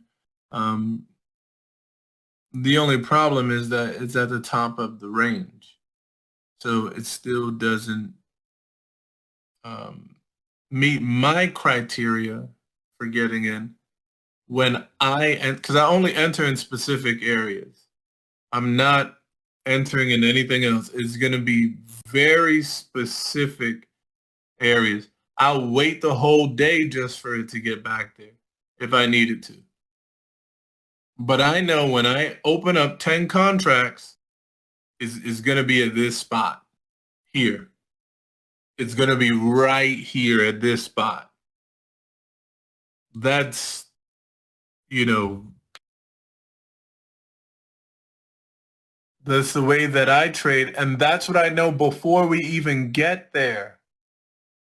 Before we even get there, I know that. So yeah, this is from wick to wick. Akima, if you see this wick right here and this wick right here. Now, why did I include both wicks? Um, Largely due to the fact that it is the down move before we went up. So you see this here? This candle closed right here, this bullish candle at 11:12. The next candle opens up and we trade up to this high. And then we trade down to this low and we end right here. So after we end, what do?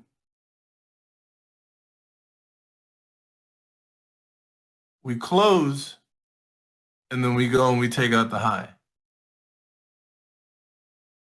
We go up and take out the high. So it's from the wick of this high, which is the highest point of the candle, to the same candle's low, which is the lowest point of the candle. Look at that, beautiful. You see why I said I wouldn't take this? Not in my setup, not in the way that I trade. It's telling me something entirely different when it's at the top of the range and this stuff is happening. So that's not the S&D responsible because it didn't do anything. So in the event that we trade back into this, this is a no-go area for me. Why? Because we're failing at the top of a zone. We're failing at the top of a zone. Why would I be looking to take prices higher when it's showing that it's not even strong enough to get above that area to the left? So what would I do? I would wait until we get back to the bottom of the range.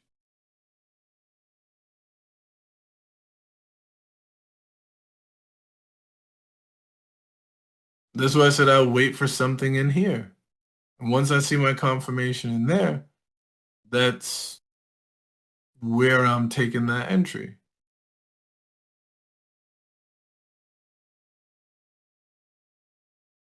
This is the 30% of this, the larger one here.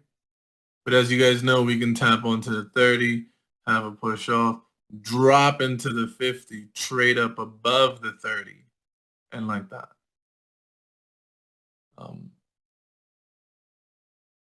So this scenario would have only been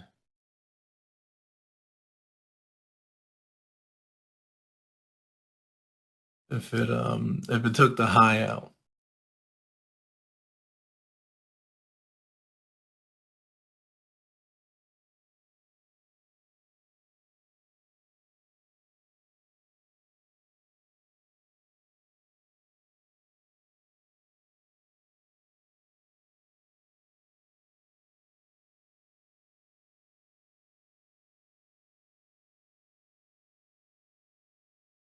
I'm gonna teach you on this. What, body closing in the candle? Bodies that close inside of the wick or close above the wick?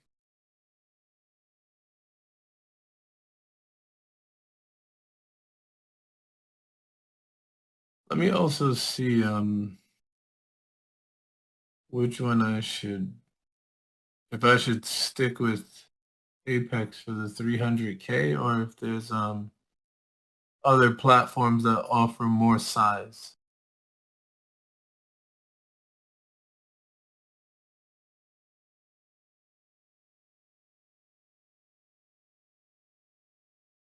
ETF. So I got to see what their 300K offers. Because if it offers 35 minis, or yeah, 35 minis, then Apex is the same. ETF only 250K. So let me go and look at that. Let me see what my 154.20. Okay. My auto liquidate threshold is 154.20. I just wanted to make sure I actually passed that, but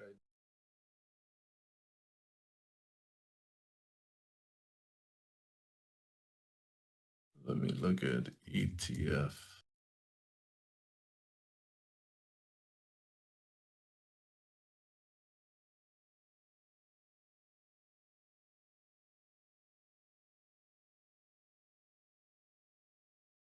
So their evaluations. So what's interesting about them is they have end of day and they have unrealized trailing.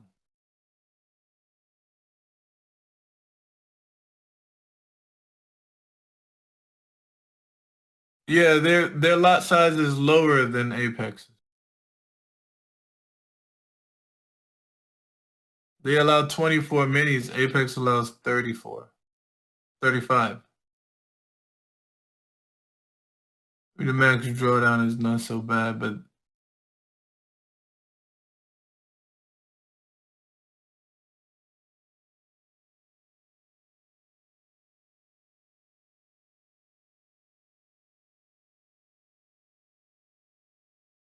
net profit target is not bad either.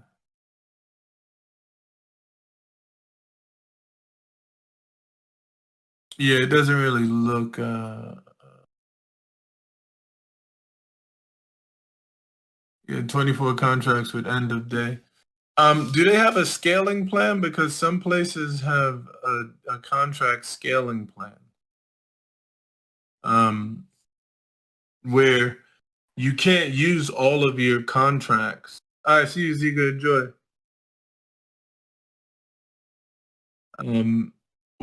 We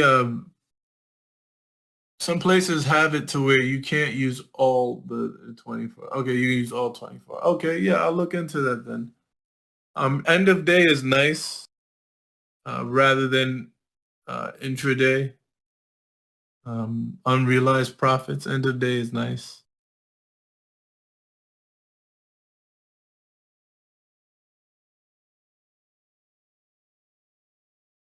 Let's see where this is headed.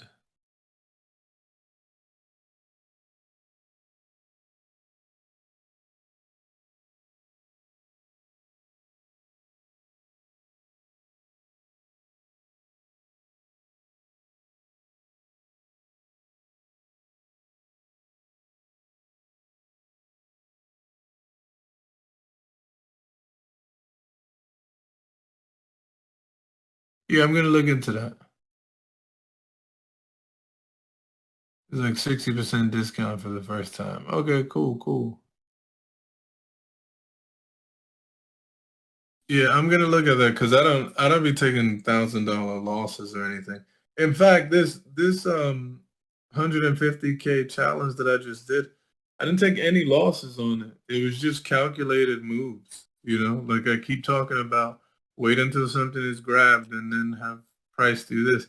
If I gotta wait for price to get back to my area first, watch it, there might be a bounce here. If I gotta wait for price to get back to my area first and then take the trade, knowing that this is where I'm going to leverage those 10 contracts, I'm going to do that each and every time. I'm going to do that every time. I'm going to wait each day for it to get here. And as soon as it gets here, I'm going to throw 10 contracts right behind it. And because why am I waiting for it to get to that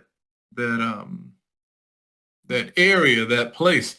I'm waiting for it to get there because 99% of the time, 99% of the time, I see price bounce from there.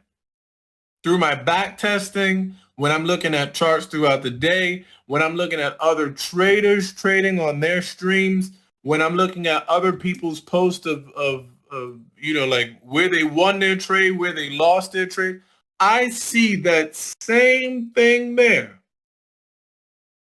And that's where I choose to put my money behind. Because that same thing, it shows up in every pair. It shows up, you know, in every market you may see. It shows up time and time and time again. We might actually went up to 560, so watch it. Somewhere up here. I see it often. So if I see it often, then I can trust it. It's something that I see every day. So if I see it show up and I got to wait for it to get there, then that's what I have to do. I have to wait for it to get there for the whole day. That's why I'm fine watching charts all day. I'm fine reading and learning what's actually happening with price. And then after, just executing on that one setup in that day. And then I'm out of here. All right. I ain't got to do anything else. I'll come back tomorrow. And guess what? Come back tomorrow with the same thing. Come back tomorrow with the same thing. Come back tomorrow with the same thing. You're going to see it each and every day. All right, so now that we stabbed through this low,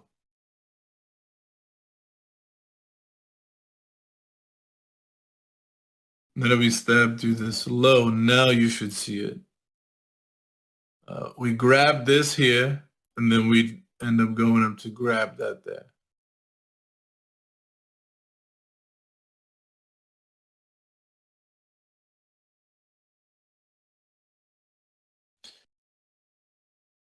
Yeah, so once this is what I'm saying to you guys about back testing a single thing. You have to back test everything. You'd have to take every short and long while you're back testing. But back test something that you want to be able to take every day. There's a ton of zones that I've showed you guys. All of them happen throughout the day. All of them. They all happen every day throughout the day. Every single one that I've taught. So if you back test one of them, that's where you need to say, hey, okay, I need to figure out which one I like to use, which one is more probable, and only use that one when the market is open, when the market is running. Only use that one. Geez, I didn't have this dropping all the way down here. I think I did say 20 something though. What was I saying 20 for?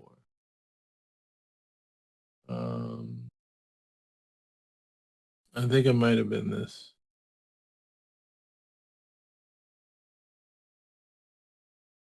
23, yeah. Yeah. Yeah, that's what I said earlier. It was 40 something and 23.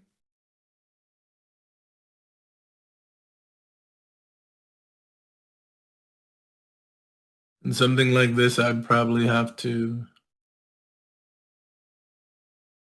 oftentimes see us get back into the wick there. You might see the S&D responsible for the break within here, on the seconds time frame, and then I'll end up firing 10 contracts just to take it up. Already tapped into an area of interest to the left. I'd just be waiting for the S&D responsible for the break on the 5-second. Waiting for that tap, and then I'm in on that tap, and I'll take my quick 5 points out of that.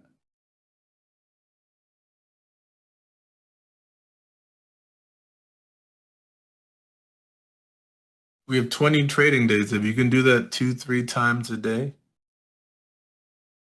and your 5 points, your 10 points is $2,000, $4,000. Obviously, that's trading a 20 contract size. Each and every day that goes by, you compound those accounts, throughout that, and let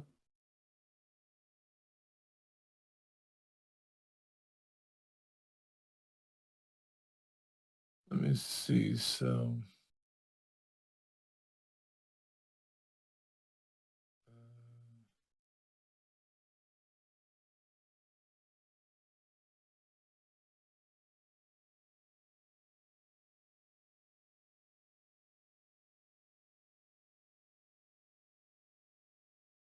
All right, so yeah, I'm gonna look for a plan, whether it's another Apex or Big Profit or whatever the company may be. I'm gonna look for that. Hey, Sergio thought he said he was done. I don't think killing it right now.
Let's see, this is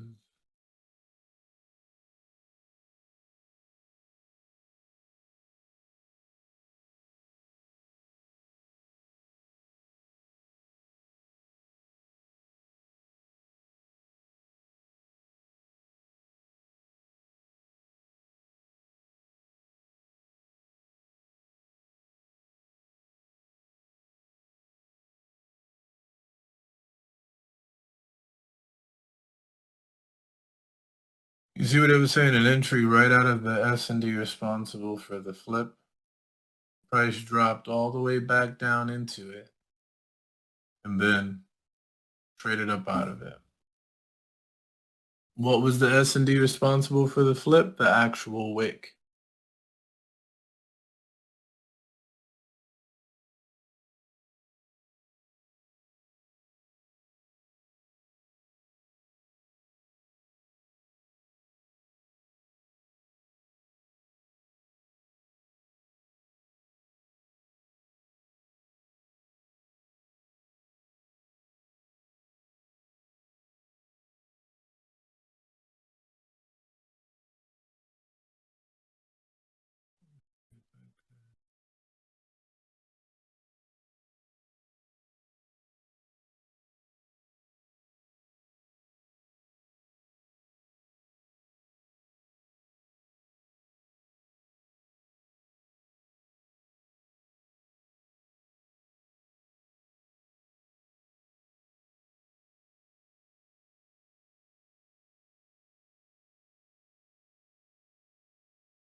So anytime you place your take profit, it's like resistance is automatically going to build up there. I have no idea why. It's like you just place your take profit there, and I promise you, right before it taps it, here comes the sideways movement right at it.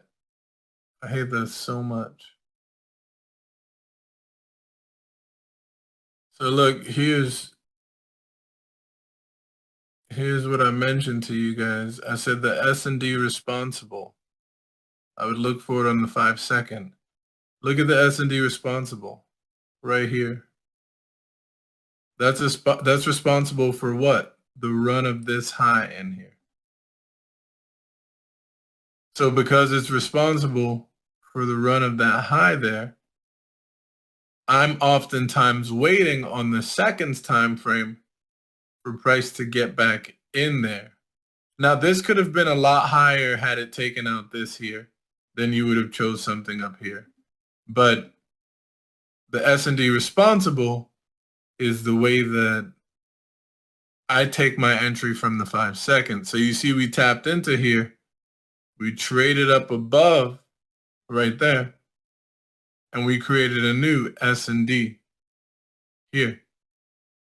So since I didn't take this trade here and I wasn't there for the top, I waited for the flip.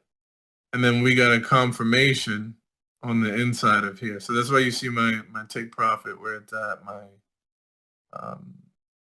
stop loss where it's at. It's all there. It's stop loss right here, entry right here on this candle. It did push me up just a bit because it's 10 contracts. And then you take that to what? This inside high right here. Because this inside high is the area, what? Responsible for putting one leg down on this double bottom. This midpoint is responsible for the other leg. So what do? We take that high out and that high next to it. So that's always the same framework of thinking that I have whenever I take these entries. It's the same stuff over and over and over and over. We took out this wick low here. I'm expecting for us to make it back up above here. I know I said that while we were down here, but the conditions were met. Tapped into the 30% of the zone to the left. I got my flip on candlestick structure in here. And then I was able to take a move out of here, heading up, as I mentioned prior to it. Do I need to take it up here? No, because 5 points is $1,000. So I don't need to trade and act like, you know, I need to get the maximum possible because you have trailing drawdown behind you.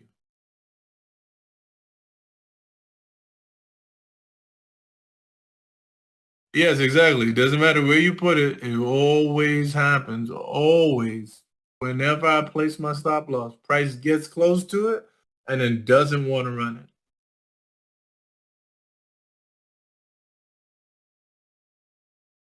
it. Insane. Got a little topping on YM going on. How has YM been doing? This been in the dumps. Ooh. Ooh. So I remember we had just dropped in here and talk about us trading up, putting in another high. You want to be careful of this because we haven't given a low yet for YM. It definitely look like it's topping soon, but if we draw out our structure, this high here, actually wait,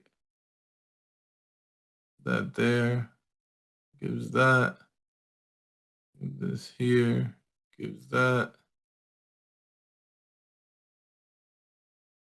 Wasn't until that closed, traded up above here, gave that closure here.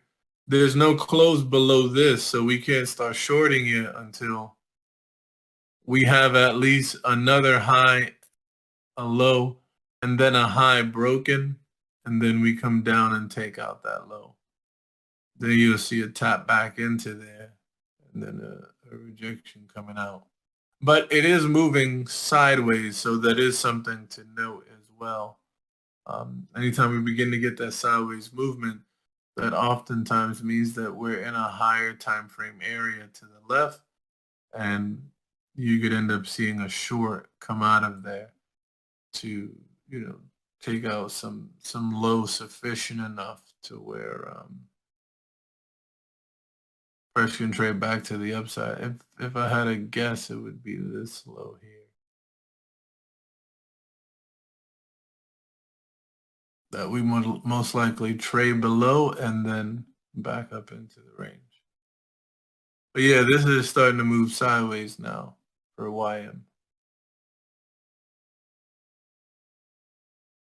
This is nice, still trading up. Like I said, I believe that it's coming up to this 560. It doesn't have to get there though, but I know that when we now begin trading into a certain direction, all I need to do is find an entry to go in that direction. And it doesn't have to, I don't have to hold the whole thing. I have to hold all of it. Just make sure if my direction is right, then my entry more likely than not is protected. Because I have a methodical approach of getting in and heading to what we're reaching to. And all I need is just the start of it. When is that going to begin? Equal lows, take out the high. Flip on the inside, wick into a zone to the left, find my S&D responsible on the 5-second, and then I'm on my merry way.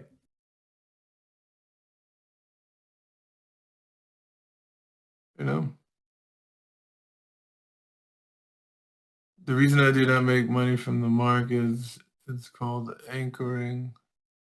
Well over 20 trades, taking 5 a pop, way over 2K in profits between 2 accounts, and it's blow or go. Loss is not an option until it's everything. Very weird. Let me see. So from what I could see there, it seems more or less that loss came from no stop loss. You traded in the stop loss for the stop gain. That's what it looked like. is really just about, knowing that if I take this loss now, I still have skin in the game. I still have the ability to continue trading. But if I lose all of it due to holding on and not wanting to let go of the loss, then I end up, regretting. That style, that's why I said increase the lots. That style won't work with higher lot sizes. So if you guys could manage the same level of precision within, a difficult environment, let me remind you guys that I'm trading 10 lots, 10 contracts. I'm trading 10 contracts on an account that only allows me 5,000 in intraday trailing drawdown, unrealized profit trailing drawdown. So if I'm trading 10 lots and my stop is at times behind these zones, say something like this. This is a 4-point, almost 5-point stop. If I lose on an area like this, I lose $1,000. If I'm trading with no stop loss, it takes 25 points. It takes 25 points to margin call that account. Can price trade 25 points up or 25 points down before coming back to my entry? Yes. Look at this entry down here. Look at how far it's gone. 40 points in a couple of minutes. So could you imagine if I was shorting here? I mean, granted, this is still a horrible, I don't know, let's say here, let's use here, because that's within the zone, the 50% of the zone. If I was shorting here, and I was targeting down here, and I was using no stop loss at all, now, instead of a trade that would have been 8 points, I would be in the negative by, as if I was trading double or triple of a stop loss. For what? 5 points?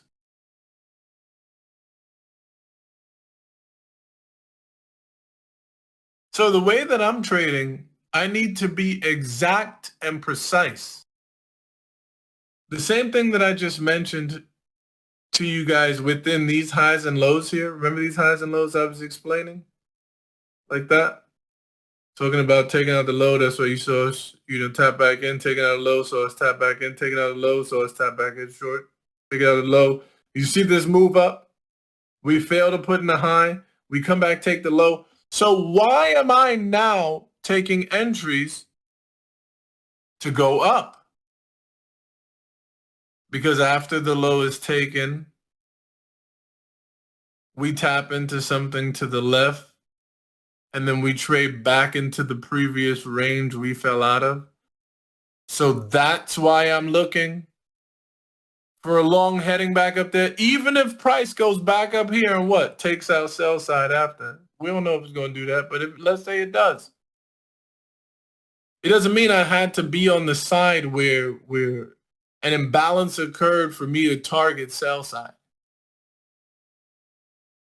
It means that I could wait for something to get taken, tapped into, and a possible rejection out, or I can make my way into the previous range with price, because what happens after we take out a higher time frame low? We retrace. What happens after we take out a higher time frame high? We retrace.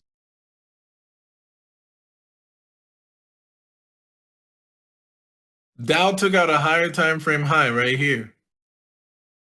And if you look, after taking out the higher time frame high, what do we do? Retrace. Took out another high, retrace. Took out another high, retrace. Didn't provide a full retracement in this pivot here. What did the market do when it came back down to it? Show you where they are, where they continue to keep price in a range. And then the minute you break below this, back into that previous range. More so because we did not mitigate this by much. We traded up above it, tapped onto it, and shifted, and we've been tapping onto that multiple times. So you do have an unmitigated area that's below here.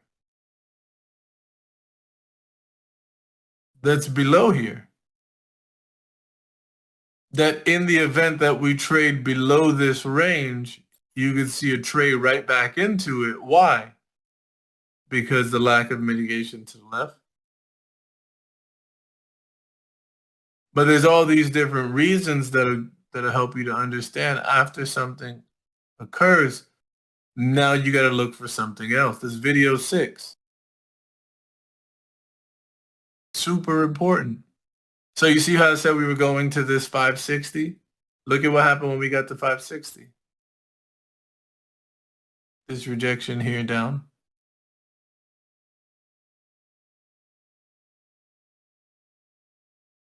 I said, that's what it's reaching up into. That's why I'm looking for longs here to head up there. I'm not looking to hold and take buy side. I'm not looking for a short to come and take sell side. I knew exactly what occurred, and it met the conditions that I trade with to now take a quick scalp in, whatever direction.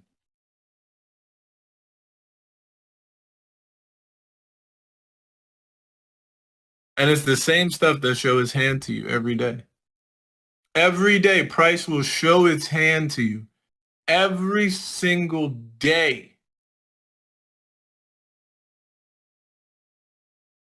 Every single day.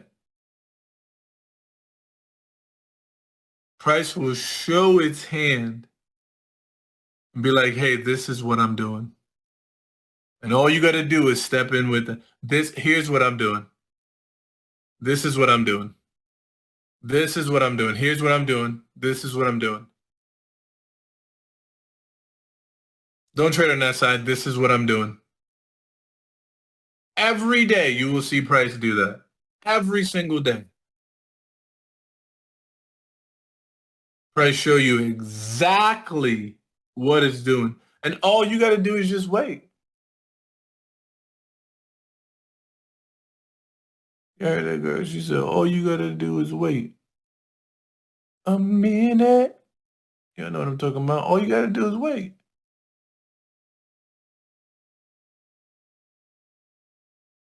And it's going to show you the exact moment you should be anticipating it, and then yield you those results.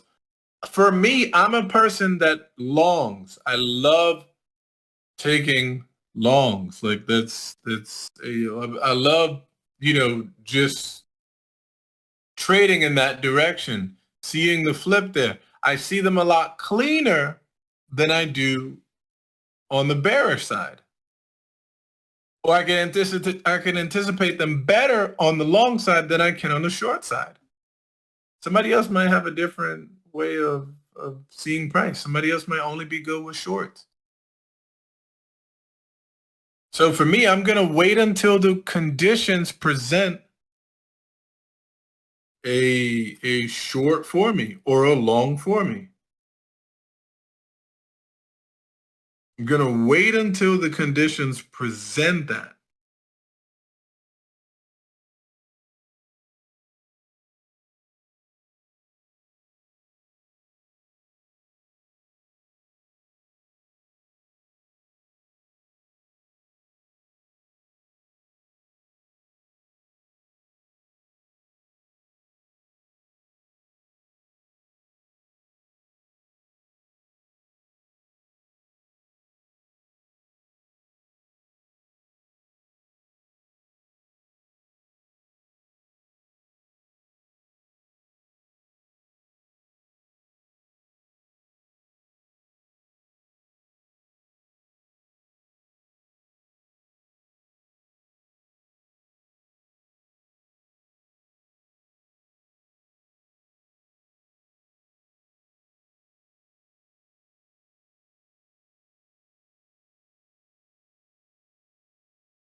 So I don't know why my former coworkers be calling me. Like, I don't even know y'all anymore. Please, who's who's this? I don't even know who y'all. Wipe that from my brain. Amnesia. Who? You said what's your name? What year did I work there? What year did I? I don't remember.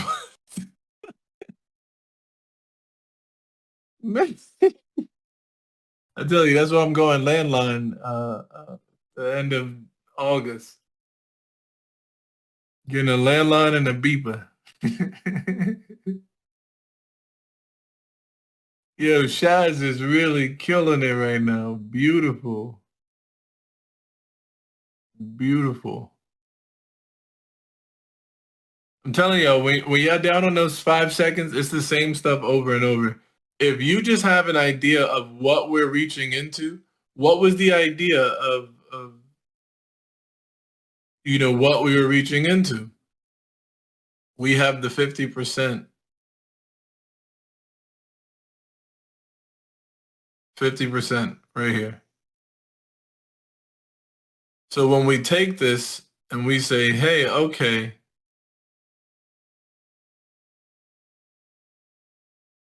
we're trading into this area,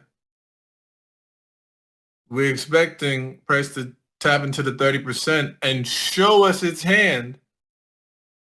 We don't get that. So after we get nothing here, we expect to trade up to here.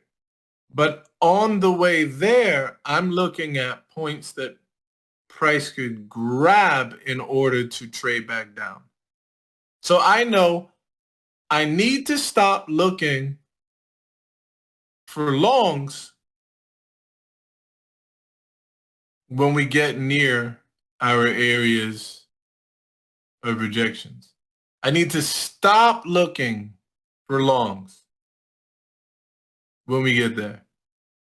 Because in the event that I try to take a long, the rejection that's provided can go right back to my stop.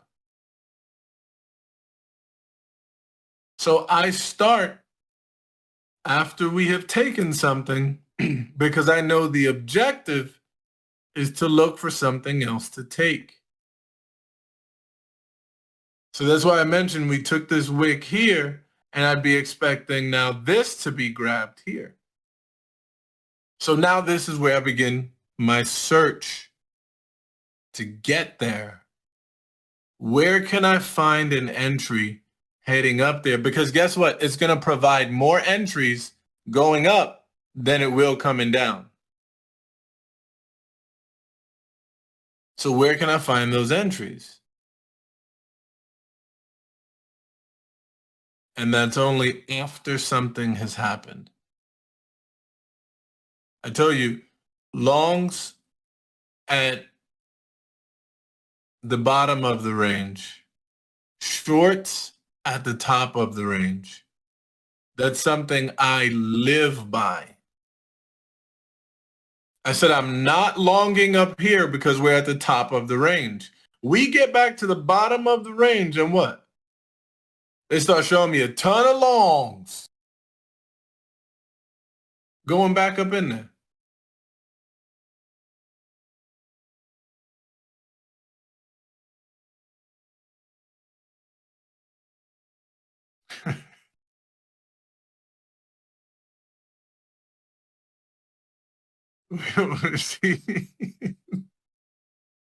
Yeah, you better choose the right picture of your phone, Sergio.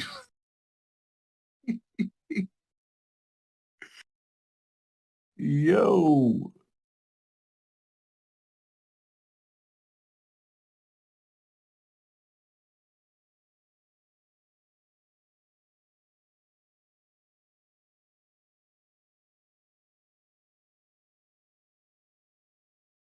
That's beautiful. So I'm gonna look into that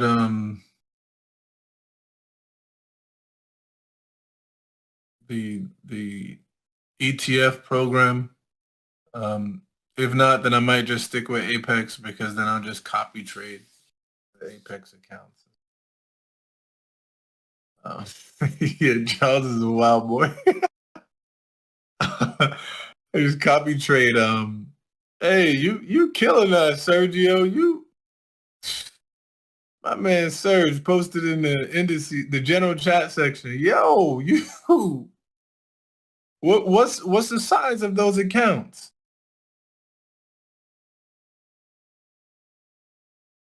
Yeah, what's the size of those accounts?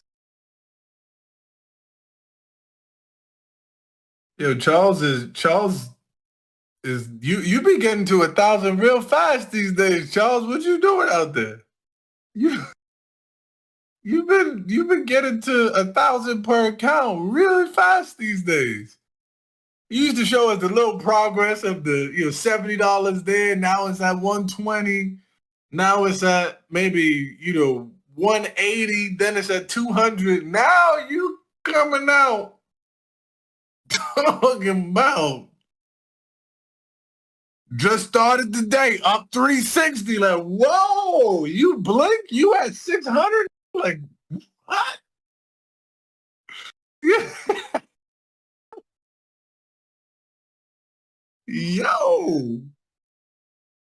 Uh, Switching to micros while I get over my initial fear of being live uh, has given me a lot of wiggle room to right myself while overcoming that fear, making stupid decisions as such. I appreciate it. Hey, love to hear that. That's how I overcame my dumb stuff. My dumb stuff all the time. Like it's human emotion.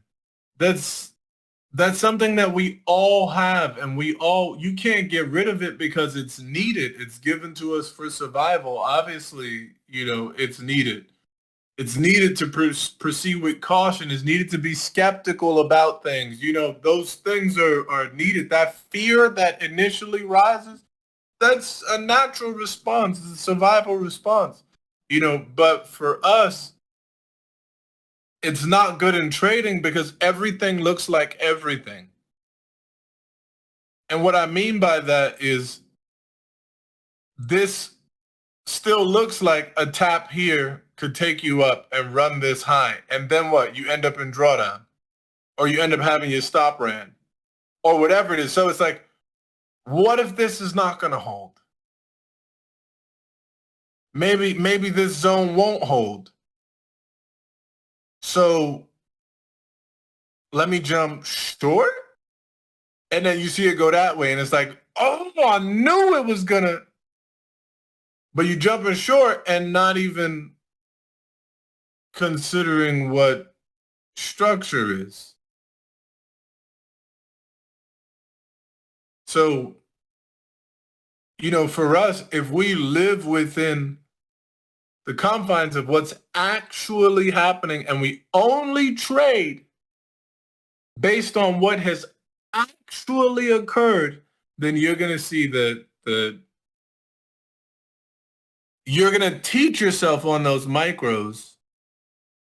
All right. This is good. Every time I take this one setup, every time I wait for this one thing, it happens. So let me just wait for this. Let me just wait for this. You see how I told y'all down here? I told y'all down here that I would now be looking for the S&D responsible on 5 second to take it up. Look at how far this ran. This ran 52 points. It's not saying that you guys won't see trades that could run like this too. But we have to know that the conditions that we're trading on these accounts are not favorable to us learning how to trail. I taught in the playlist how to trail your entries. Prior to all of this, I was teaching how to trail your entries. But now I'm more so focusing on how to pass these challenges. Here's the way that you can do it. And I mean, look at Sergio. He said it's a 50K accounts with 104,000 in the balance. 50 what?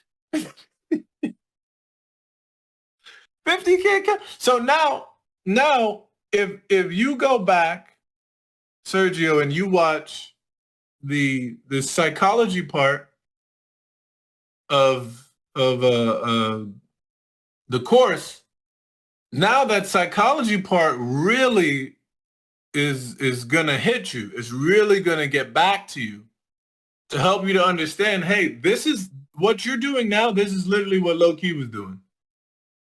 Taking 5 points there, taking 7 points there, taking 10 points there. Now you see him holding a lot longer in some of his Twitter pictures, but he started off padding his account with these little tiny scalps, these little tiny moves.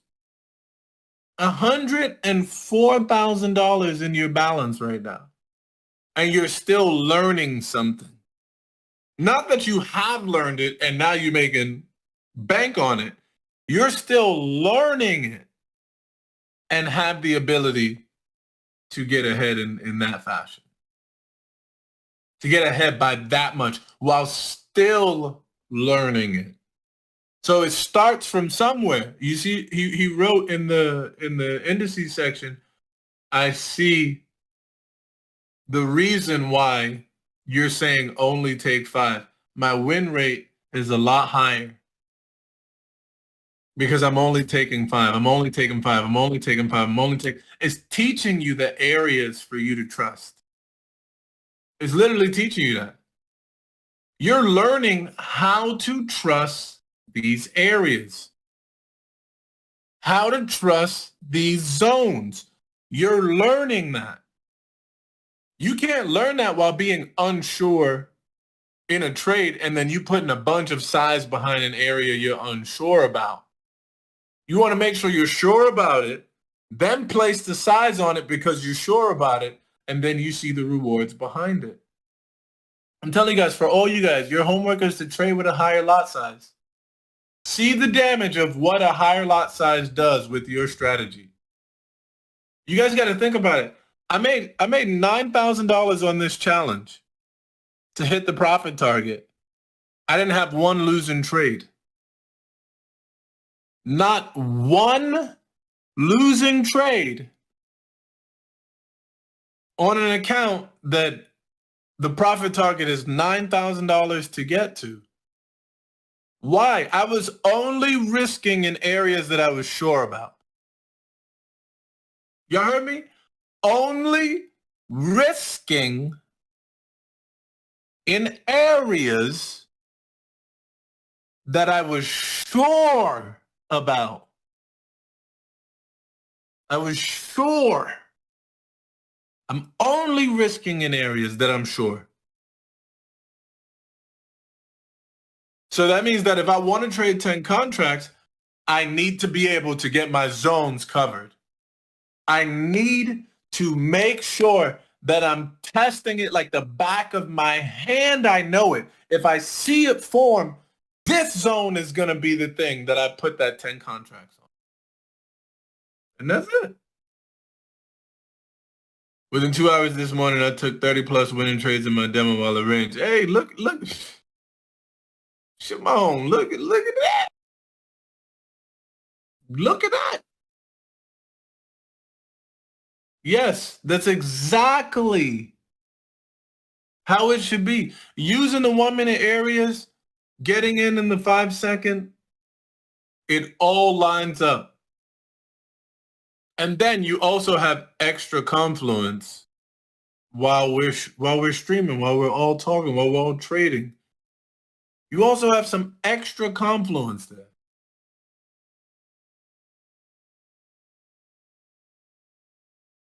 There we go. Beautiful. You also have some extra confluence. So you have to understand that same 5 points that you got, that same 5 points that you got on whatever contract size you were on. It could be the 5, the little 5 5 micros. It could be 1 micro, whatever it is. because you're teaching yourself 5 and out, 5 and out, 5 and out, 5 and out, 5 and out, you don't have to relearn how to wash your hands when you're living with your parents versus living by yourself, versus when you live in an apartment versus living in a house or a penthouse, even in a hotel. You don't have to relearn how to wash your hands when you get to those places, because you've learned how to wash your hands, and regardless of where you are, you could still perform the same act of washing your hands without having to think about it. That's what I'm trying to get you guys down to with taking 5 points. That's what I'm trying to get you guys to understand. With just taking 5. It's literally about to go 20, 30. I mentioned over here,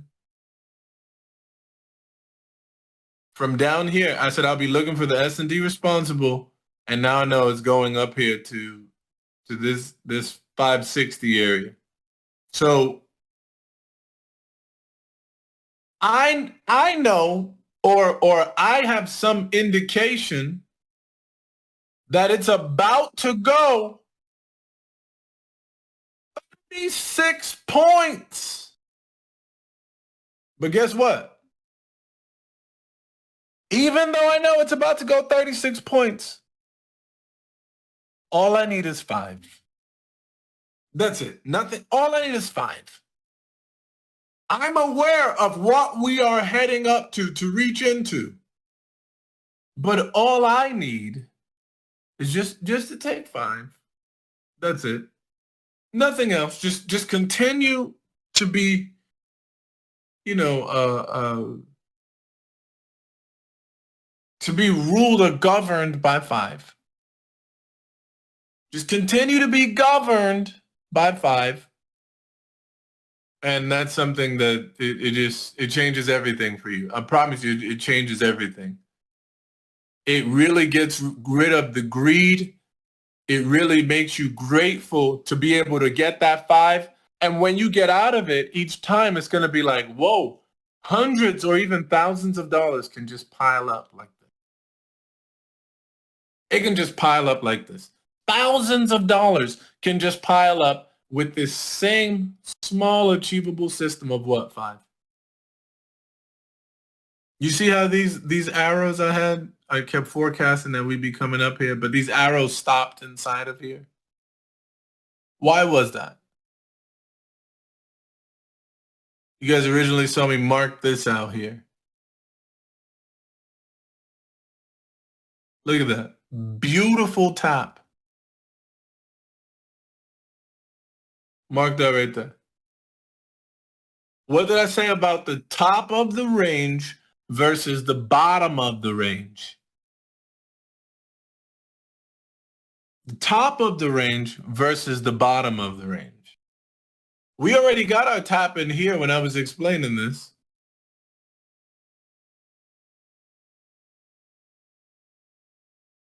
I mentioned a tap in here and up to there. Yes, it looks bullish. Yes, we know that it's looks like it's reaching into here. That's what I was explaining when we were still down here. But you see, I drew the green line, green arrow, and it stopped in here.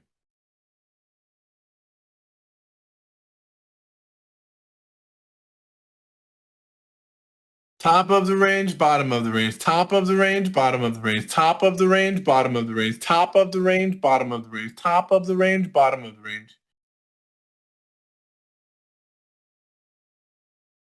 So now developing rules with the way that you trade, it can create that environment for you to be honest with yourself. Take honest setups. If I know, I always FOMO into shorts. I'm always FOMOing into shorts. I'm always losing on shorts. You know what to do. The highest probability of a short is what? At the top of the range. So if I want to FOMO into longs, I'm a green rat. I continue to I'm always trading longs. Always. I can't help it. I'm more profitable with longs. I can only see the long side of the market currently. How do you overcome that? Setting rules with those longs. Setting rules with the longs. So now I will only long if these conditions are met. I will only short if these conditions are met.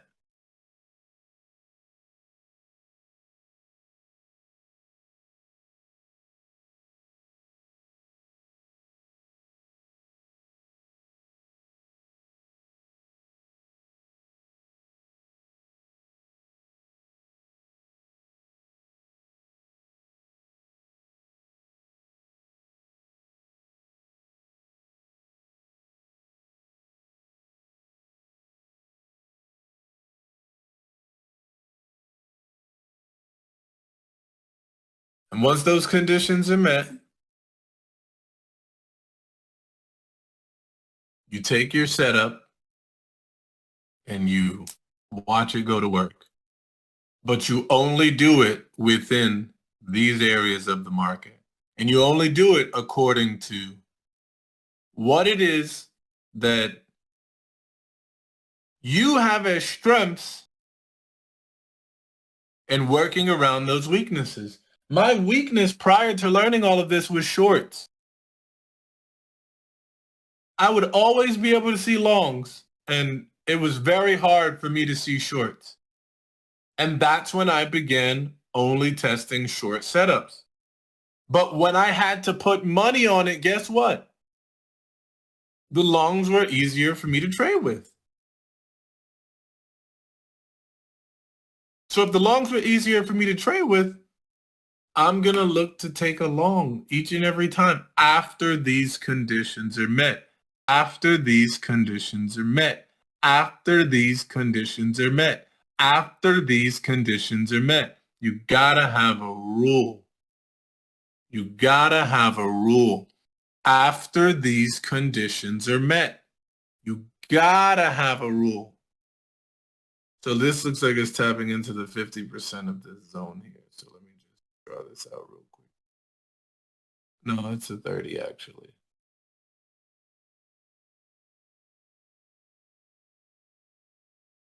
Right there.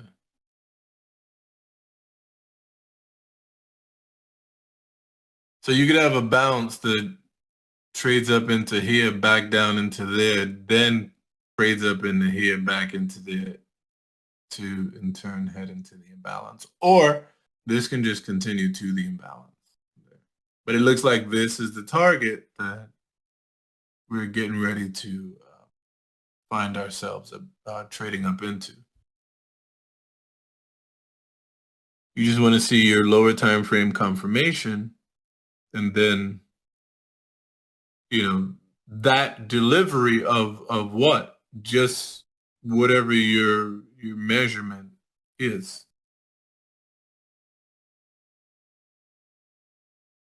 And since I've learned about how to trade, if you listen to the internet, guys, if you listen to the people on Twitter and all of that, they hate Apex and call Apex a garbage company and a scam. Why? Because they don't know how to trade that kind of drawdown. That kind of drawdown is very difficult compared to end of day or whatever else drawdown they have. What is it? End of day and max trailing based on closed profit. Oh, and the static as well. The static is the easiest because it doesn't move. I know a lot of people complain about the small drawdown that they allow, very tight drawdown. But once you get out of that, you don't have to worry about anything. You're already way out of the park with that, and it doesn't move at all. So the static is one of those things that it's on the easier side to trade. The static is actually the easiest to trade, and then they have the the max trailing that's either end of day or when you close your trade.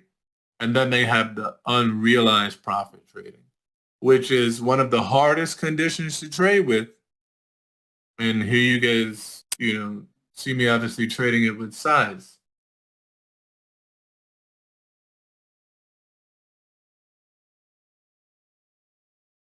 Because if you're going to allow me to use 10 contracts, then of course I'm going to use 10 contracts. Why wouldn't I?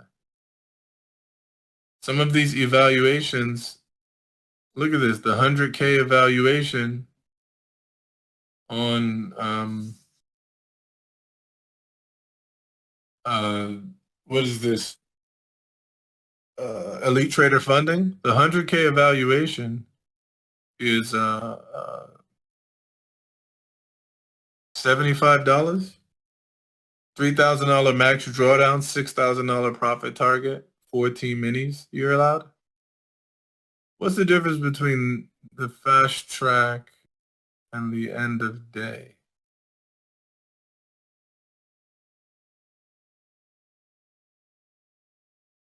Oh, one has a daily loss limit. Daily loss limit and no unrealized trailing. And the other is just unrealized trailing with the max amount of drawdown. Okay, that's not so bad. But look at these prices though. 25K mini, the mini track for $45. Another one for $75. 100K eval for $75. That's insane.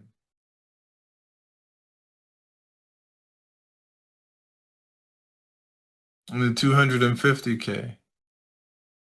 But again, I don't like the 24. I mean, if I can use 20, that's fine too. But this price is not bad though.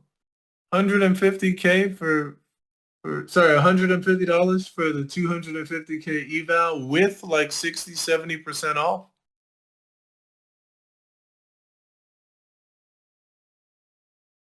That's not bad. But if somebody still wanted to use 10 contracts on 100K eval with 60% off, then you could still use the 75K challenge.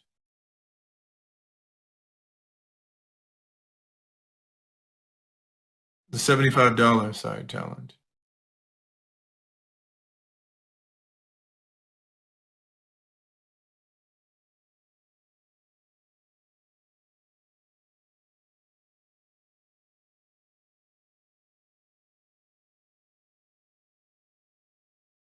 Yeah, that's not bad. I'm gonna have to look into this. Thanks for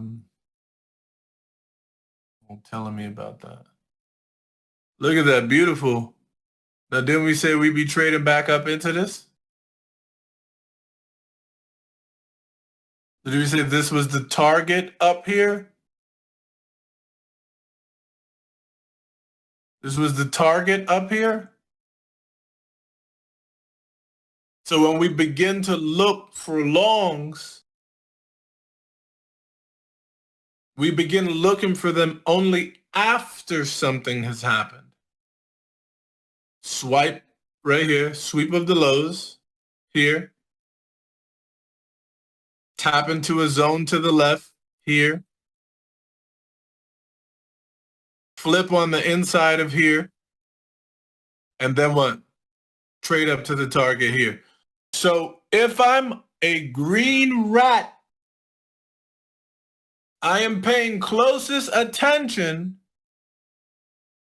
especially when we're in a range, to what? Buying at the bottom of the range.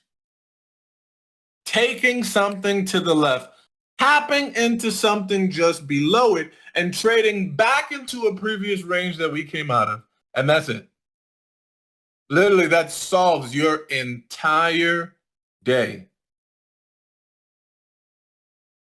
Trailing drawdown sucks, but Apex is simply the best in all other aspects. Yes, that's what I keep trying to tell people. There's no way that I would ever talk bad about, Apex. I get those little things that you really don't, like, but you got to think about it. It's people giving you money to be able to trade with. Go and ask your family members for money. You think you can tell them, hey, I'll give you $100, but let me borrow 7,000 to trade with. You, we've become so entitled as a society that they are garbage because they make rules and it's something that you can't really trade with them. Fast track unrealized and cheaper with 14 days to pass it. Oh, okay. Yeah, I didn't know that. Look at people thinking that somebody literally added me on Twitter to ask me, please, how does one get the Eastern Standard Time on MT4? Like, what?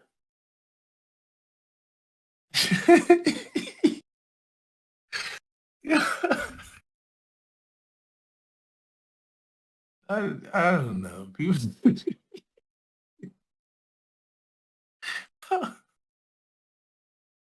leave it alone. Yeah, people just some people just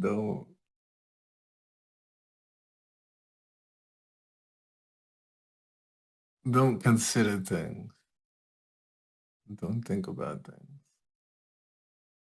Okay. Sure. Let me actually. So yeah, I'm gonna do some of these challenges. Um, obviously just to be able to continue to show you guys like the most effective way to even pass this. Look at what we said the target was. Why did I say this was a target as well? So here's the 50% of the zone that's here that we tapped into. Here's us mitigating this another time. Look, we've already done it how many times? 3 or 4? One tap here, another tap here, another one in here. This one also made its way up to tap. You see that I didn't move this box at all. Made its way up to tap it right there. So we're also met with the 50% of the zone, as well as we're also met with the imbalance that's here to the left. But what am I paying attention to if I'm a person that's only able to really comprehend longs? Swipe of the low, tap into the zone just below it, make sure it hits one of the major levels that I have, see it previously fall out of a range, know that there are targets within this that we can trade up to, but that's where I get my start for what? To begin looking for longs. It's the same thing that happened here. Swept this low, traded out of a previous range, tapped into something lower, hit the major area, see that there are highs inside of here that we can trade up to, and that's where I got my start to begin to look for longs. Over and over and over and over and over again. It does not change. And it's literally doing it so many times throughout the day that if that now that's just on the long side. There's the same thing on the short side too. With the same criteria, you get that on the short side.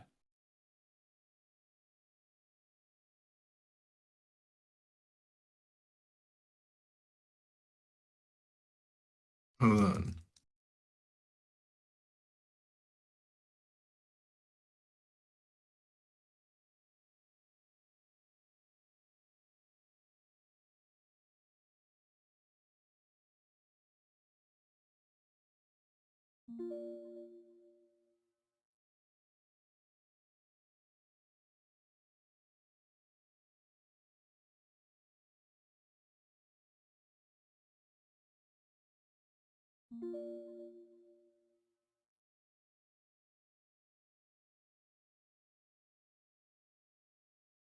All right.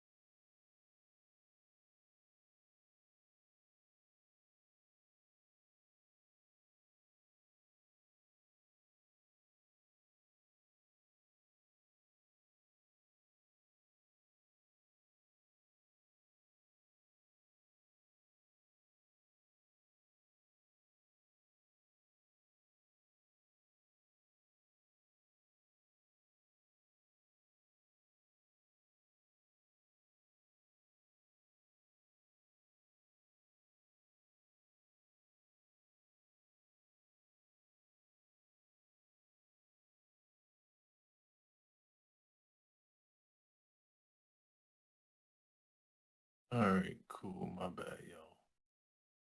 Yeah, so um do you remember my first message to you? Can I tell you? Yes, yes, yes. Yes, yes, I do. About my chart. You said my chart gives you anxiety. So you needed me to clean my chart. You told me instead of marking out my boxes that I would make, you have mentioned that I should use the indicator. I forgot it was about the higher time frame candle or something like that. I should use an indicator that the indicator would give me that instead because the boxes were just too much and distracting. Oh my days and nights. Yes. And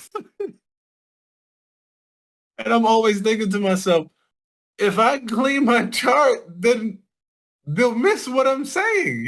Somebody's gonna ask me something else, and people are not going to get what it is that I like, what it is that happened. And I'm going back and I'm like, okay, so look, this happened there. We tapped into this, we mitigating this area multiple times. And it all seems like hindsight, but if the stuff was on there, then you would see it happen the same way without me being present to even explain it.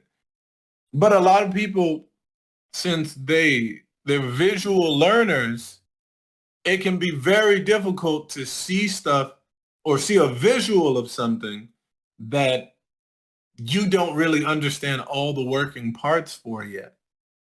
So I understand that too, but people get on there and they're like, you need to take that off of your chart, do this, do that. And I'm like, hey, this is literally cheat codes for you if you have this here. Like, just mark it up on your chart. And you're going to see the reaction. You're going to see it happen exactly the way I'm explaining it if you just put it on your chart. But I've since had cleaner charts. Um, since before everything used to be like super marked up, a bunch of different colors, all that other stuff. And I'm like, y'all see that red line there? That red line right there. Anybody looking at it have no idea what red line I'm talking about because it's full of a bunch of red lines on there. You know? But it definitely it's a lot easier to read now, once you've learned.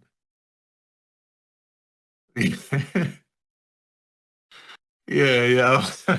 I was trying to make sure,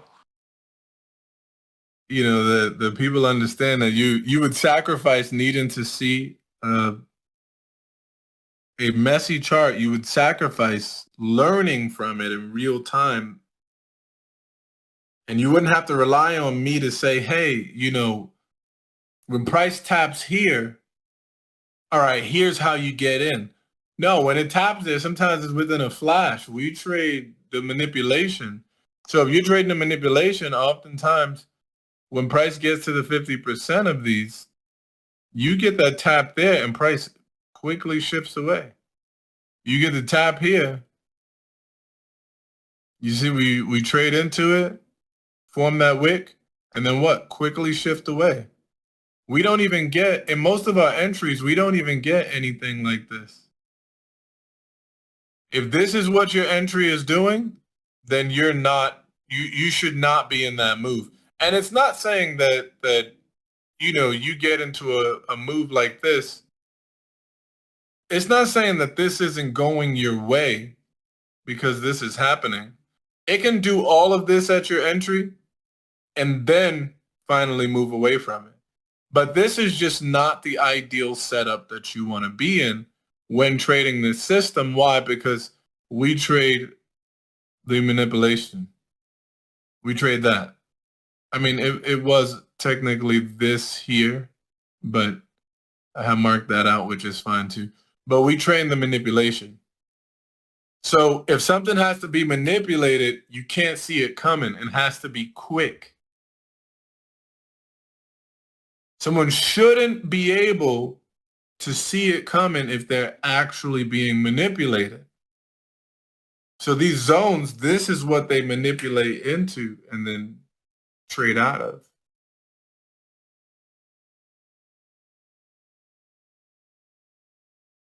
My problem is I came into your lives late, so I had no idea what it all meant. Yeah, you see what Gianni said? You were lucky. Yep. That's true. That's true. You were definitely lucky.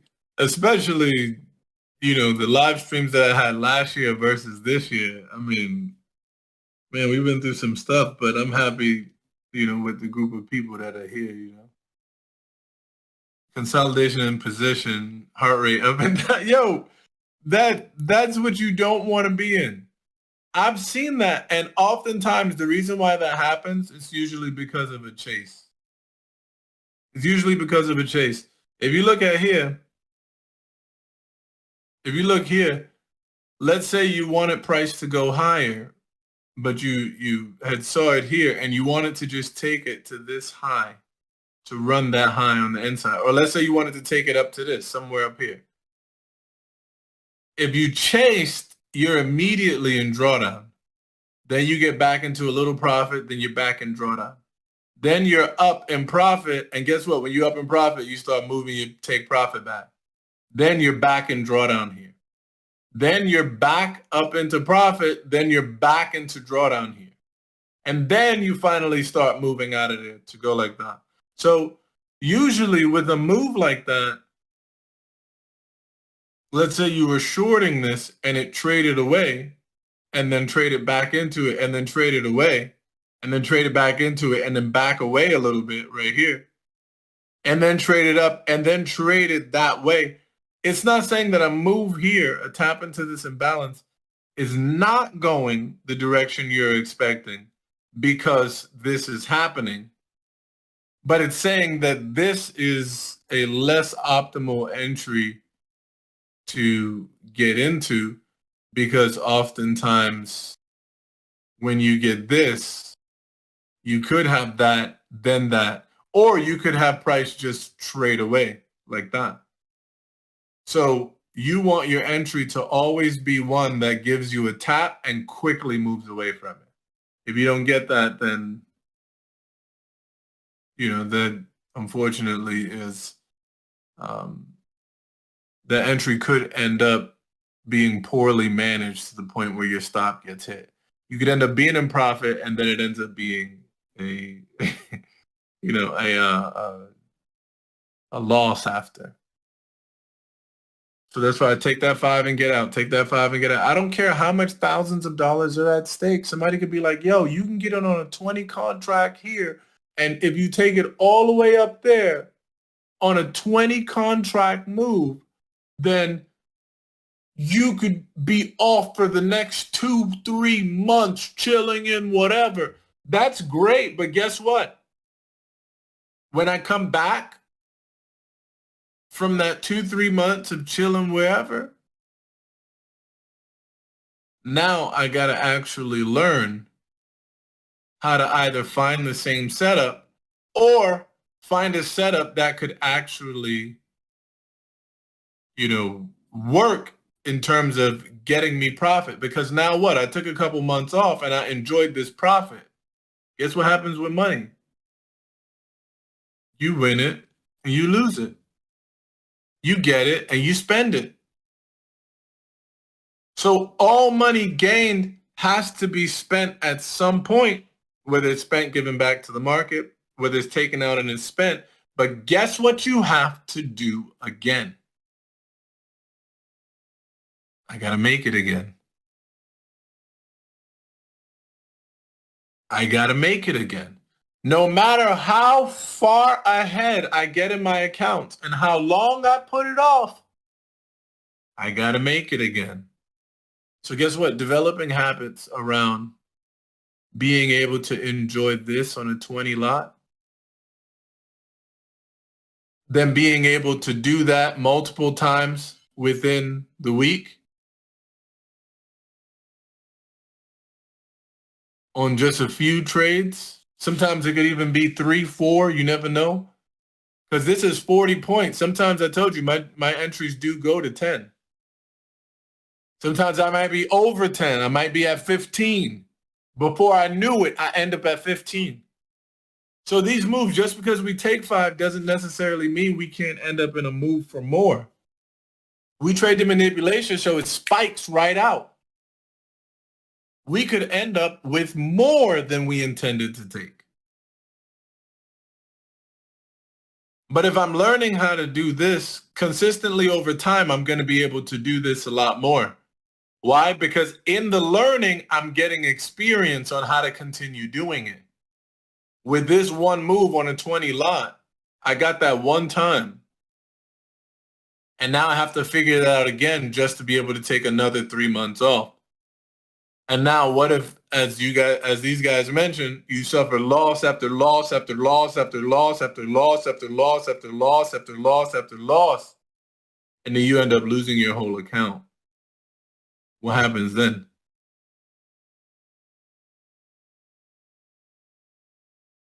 A measurable goal is not this.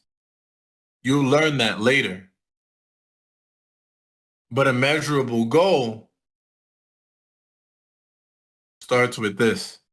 Because you have no idea whether when we tap into here, we're going to take out this high. But you do have an idea. If I took a tap and I needed it to go up 5 points, there's a high likelihood of me getting that 5 points, of me getting that 10 points. There's a high likelihood of it. Look at this. This is already 3 points.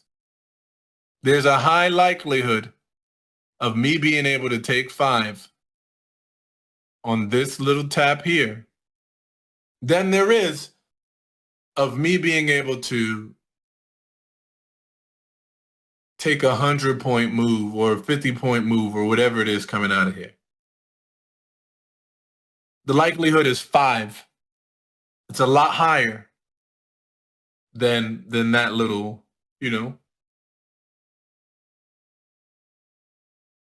So I want you guys to learn how to become content with that. Because then you'll never have to work hard. You won't have to sit here all day. You won't have to sit here all day. You will not have to sit here all day. You can sit here for one trade and you can spend an hour on the chart. Sit here for one trade and be able to, make whatever it is you make with that one trade. Look at this, another range up here. So guess what's getting ready to happen? Guess what's getting ready to happen with this previous range we just fell out of? With us taking out a low, we could take out this low as well too, but this is tapping at the 30% here, right here. So it could very well be from here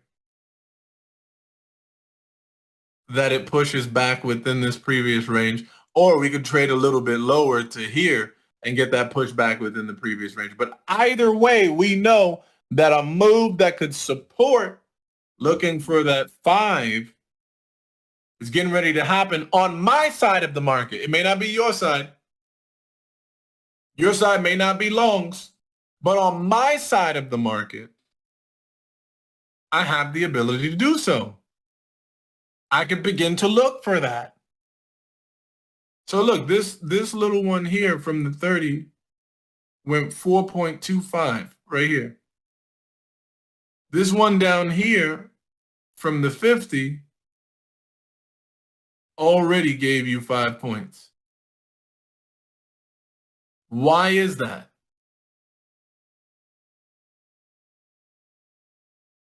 Traded below the previous low, tapped into a level or area within the zone to the left. Wick showed up, and on my 5 seconds, I would have easily been able to find the S&D responsible for the break. That would be taking us somewhere back within the previous range up here. So me as a green rat, I'm developing rules around when to be that rat. And you see the thing happen like that each and every time.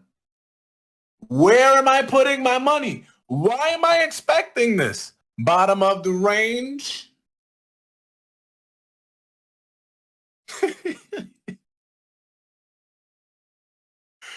Yo, this come on.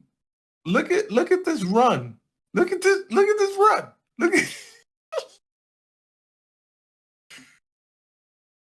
at this run. So if I waited to place my 20 contracts, my 10 contracts, whatever contract value I'm looking to trade with, if I'm waiting to place that on my side of the market, then I need to be sure that this is what happens. This meets my criteria. It meets my criteria for the entry.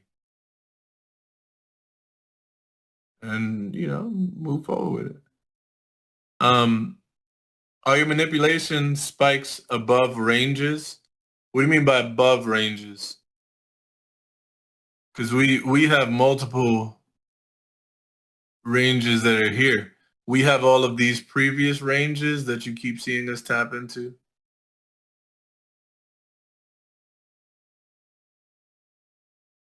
Previous range here. Previous range here. Then we have our ranges below that you saw us draw out earlier. That's the range below. And if you look at this range, look at where we tapped within the range. So here's that 30 tap after falling out of a previous range, manipulated into the 30 and shifted back up.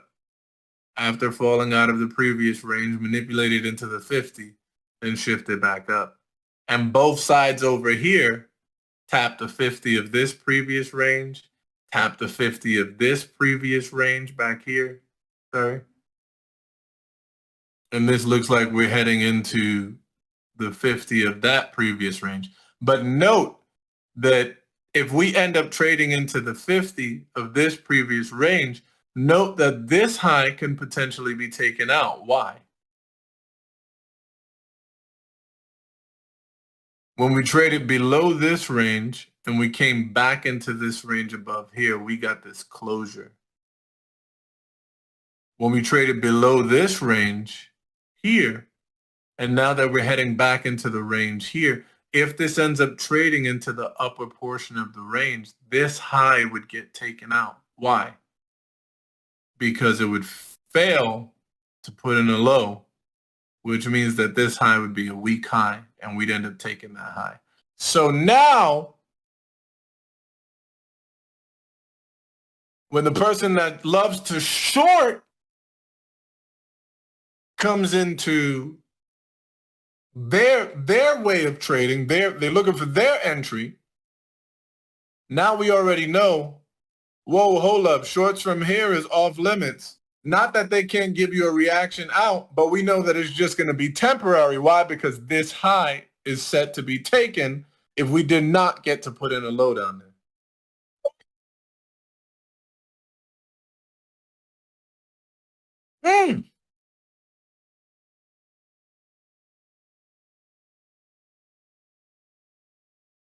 All of that lines up. Within your thinking of which side of the market should I choose to be on? And you trade the side that's easier. You trade the side that's reaching into something. So even if your position was poor, it's still going in that direction to reach into it, you know?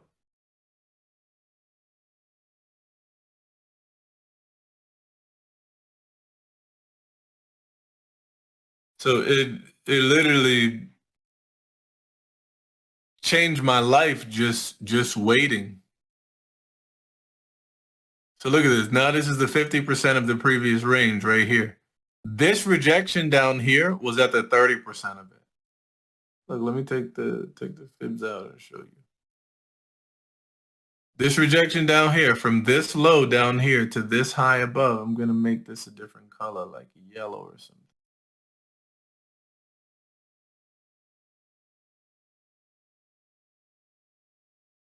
Look at what happened.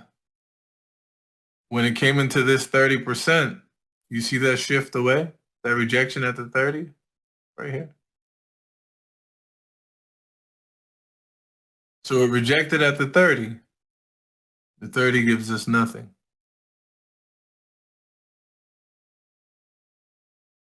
We're currently at the 50, but trading up above the 50 takes out the previous high that puts in this low.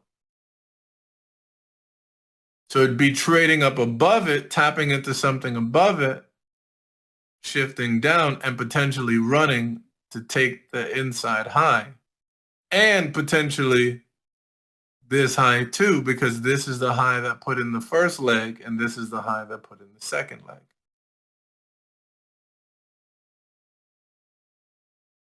So again, if we get back into the upper portion of the range, we know that this high is toast because of what happened down here with this low. That would be considered a weak high up there. Again, that high can still reject something from it, but that's not a high that I would be trading from because of exactly what was just explained. I can tell you this much: if you were to wait for the 30-minute candle close above or below a range, they got to wait a long time. That's why people call this chop. Oh, look at the market. Look at the market. This is just chop. I told you guys, market open, what do we do? We've seen this so many times already last week. Market open, what do? We trade up and put in this high during market open, right? And then we drop the market below down here. And we said not to start trading until 10:30. 10:30 is here. But look at what's happening between the current range that we are in. Look at what's happening. The last range is this high and this low. Now let's take a demand, because we said a true range ranges between a supply and a demand, right? So now that we have our demand below and we have our supply above, look at where our range is. Let me actually just make this yellow, just for aesthetics purposes. Look at where our range is, y'all. So now all this actually shows us that we're just trading between two areas. Going back up to the supply, down into demand, back up to the supply, down into the demand, back up to the supply, down into the demand. It's defined by two areas. The supply above and the demand below. And you see us have this range here that we're in, from this high to this low down here. Just make a white line. So look, this range here, from this high to this low, we even have a range within the range. We have this range here from this high to this low.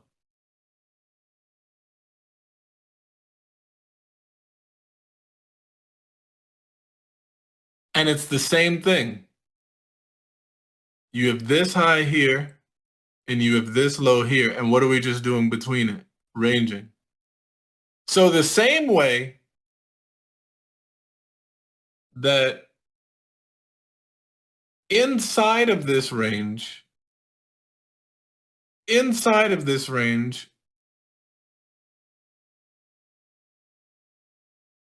we're able to draw out this pattern here.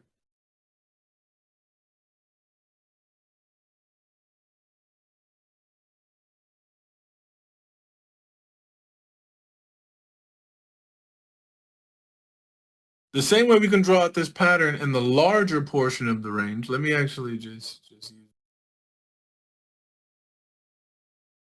We could draw out this from the larger portion of the range.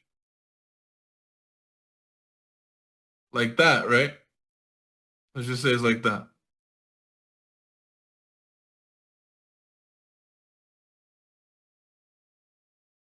It's this high and this low. It's the same exact way that we can draw out a pattern between this range too.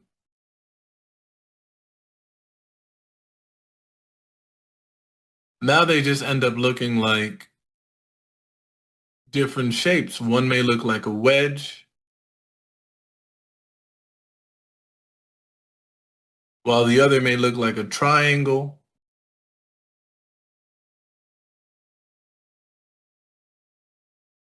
So we have this high and this low. Nothing has gone both below or above it. We have this high and this low. Nothing has gone both above or below it. So it's a range, a larger range, and then there's a smaller range inside of it. So, you know, most people, the biggest weaknesses they have in a lot of this space in general, is largely people not knowing how to trade when we begin to range. Everybody can slap a short on something falling, a long on something shorting. But to actually be able to trade within a range, that's one of the most difficult things. People would rather sit out than learn it. That's why ICT is peacocking that he had no bias, knew it was a range day. I ain't know it was a range day. I just knew I was going to show up and trade it.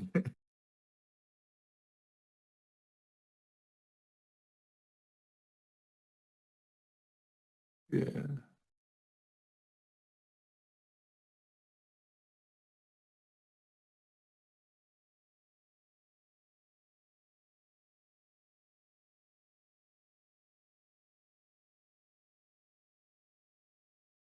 I'm telling you guys, it's very important for you to trade with size.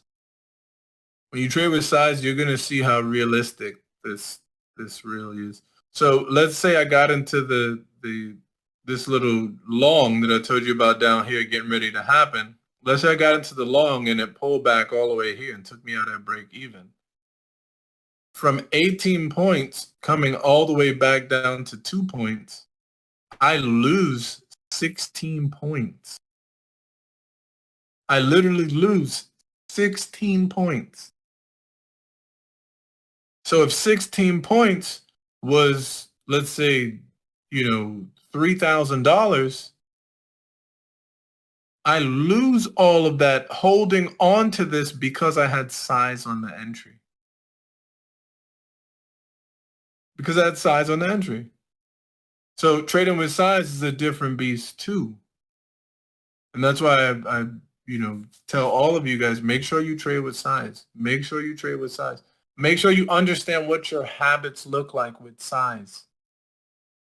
Look and see what your habits look like with size.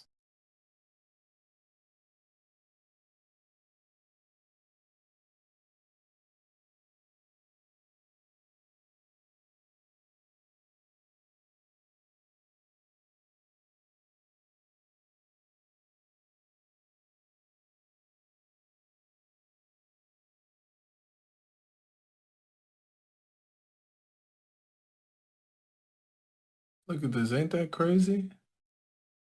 So just tapped the 30, shifted away. This came back up and tapped this inside one, didn't even tap the 50 right? This. But this did.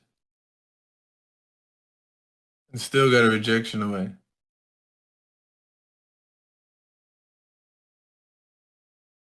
No, still see us trading up into this. Up into this region up here. But again, I don't have to take up any trades to force that. In fact, I should be buying one of these challenges in a few. And if you want to trade with size, Asia is the best time to trade with size, y'all.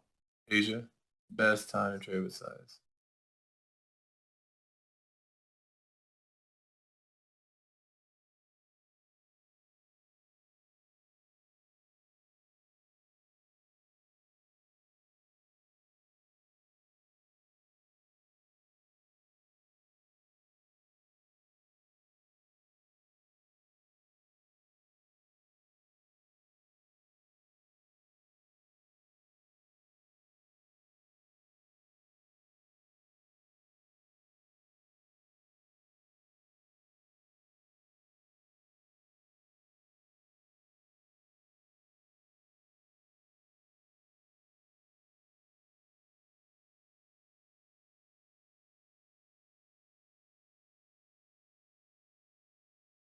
I thought ICT said his son wasn't going to trade NQ yet.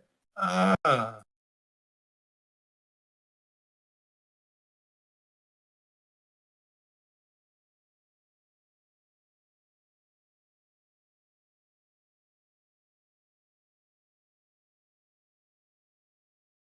Aha. Knew it. I'm telling you, NQ is if you're going to trade anything, even in Asia, trade NQ, man. Trade NQ. Even in Asia, trade NQ. Size is irrelevant if you have the account balance margin to compensate. Yes. $100 account trading micros, $1,000 account trade minis, 10K trade standard, same thing.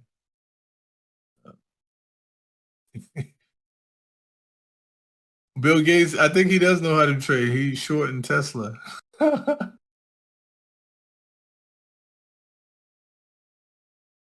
Trading with size shows if you care more about the analysis or money. That's it. Yes. Entirely true.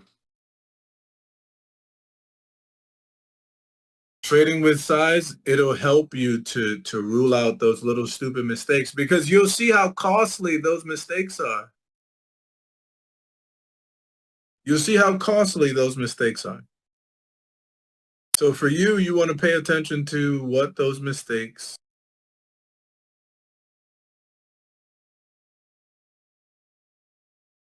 what those mistakes are.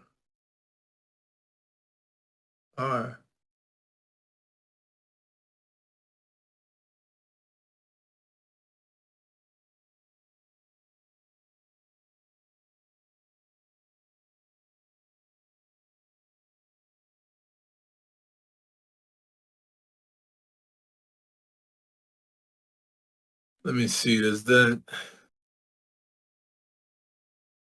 see? Look, this is nice. I told you. I said I still have this. I still have this trading up into here. So this right below here was another zone that I could have used to trade this up. Guess how much I need from this zone? Only 5. I don't need anything else but 5. That's what my 5 looks like in the zone.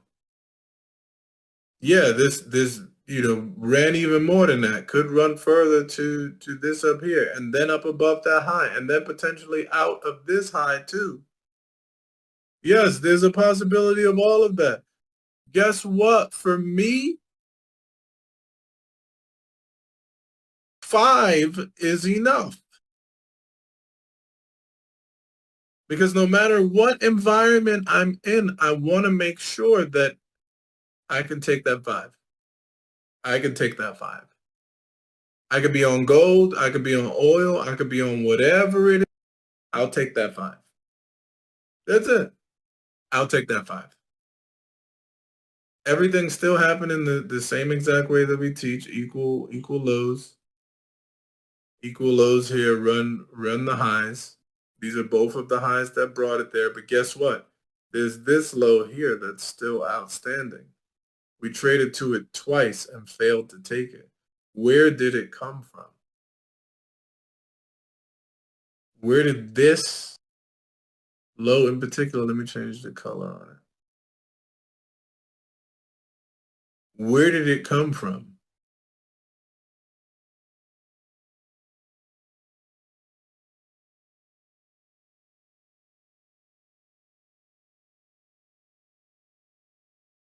And that's where narrative comes in. Man, so glad I saved this account today. Hey, love to see that, brother. Love to see that. Love to see that. Hey, listen, I'm literally telling people, don't trade your account until you show up here. You see,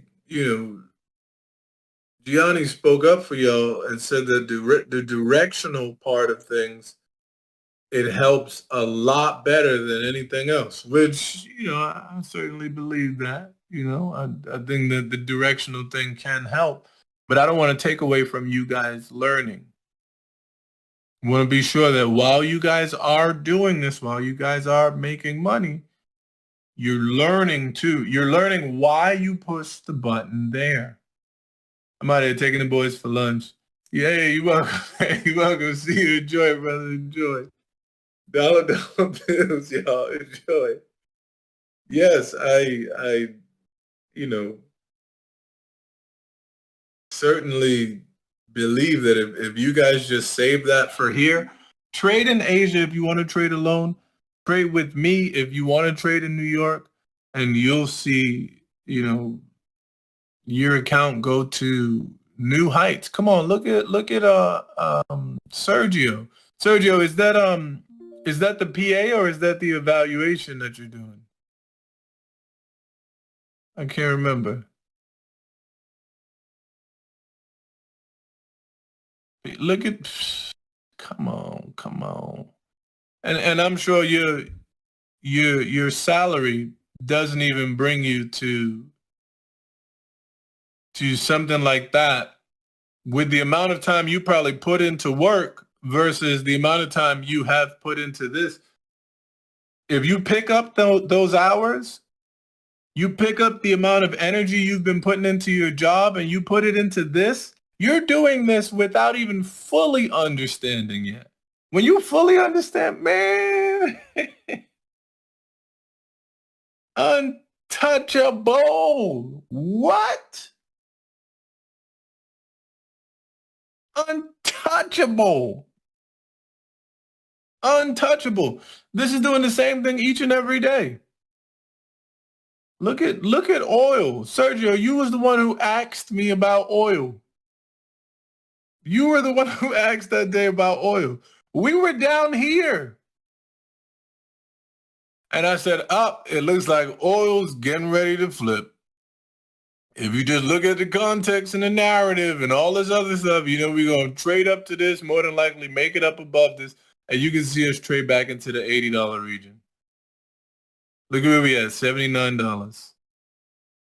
What day was that?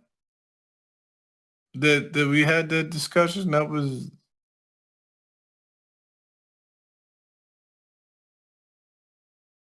I don't know, I think it was either that Friday, June 30th, or the Friday of no, it wasn't. It was June 30th. Yeah, it was June 30th. It was down here.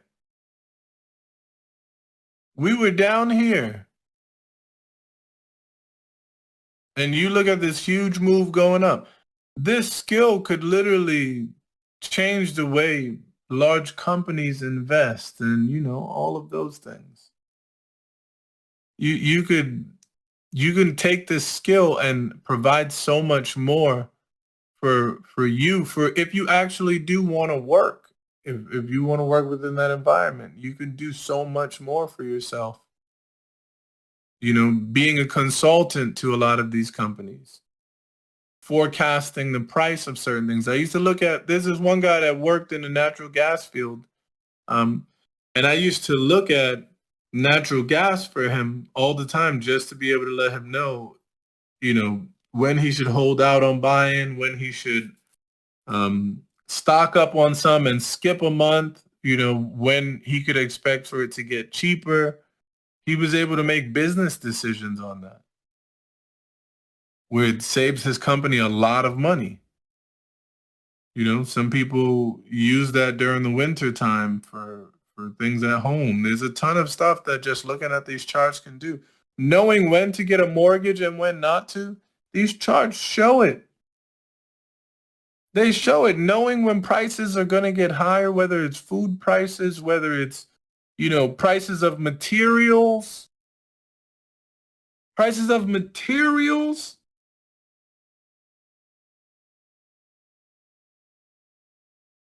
Look at this. This is lumber.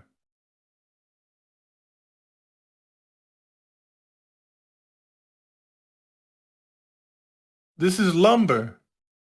This is the materials used to, you know, particularly build homes and all of that other good stuff. You look at this and you could find ways to be able to, you know, hold off on certain home improvement expenses or hold off on,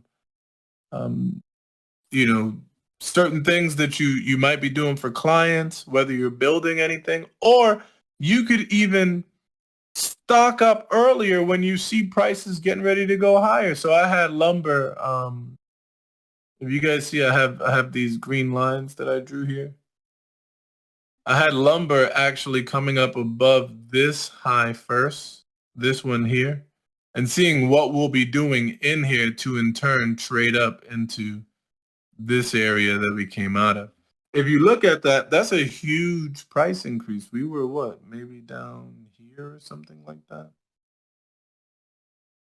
And you could see that lumber was rounding. So guess what this means for, you know, industries that use lumber and seeing the price get more expensive. That means that their cost will go up.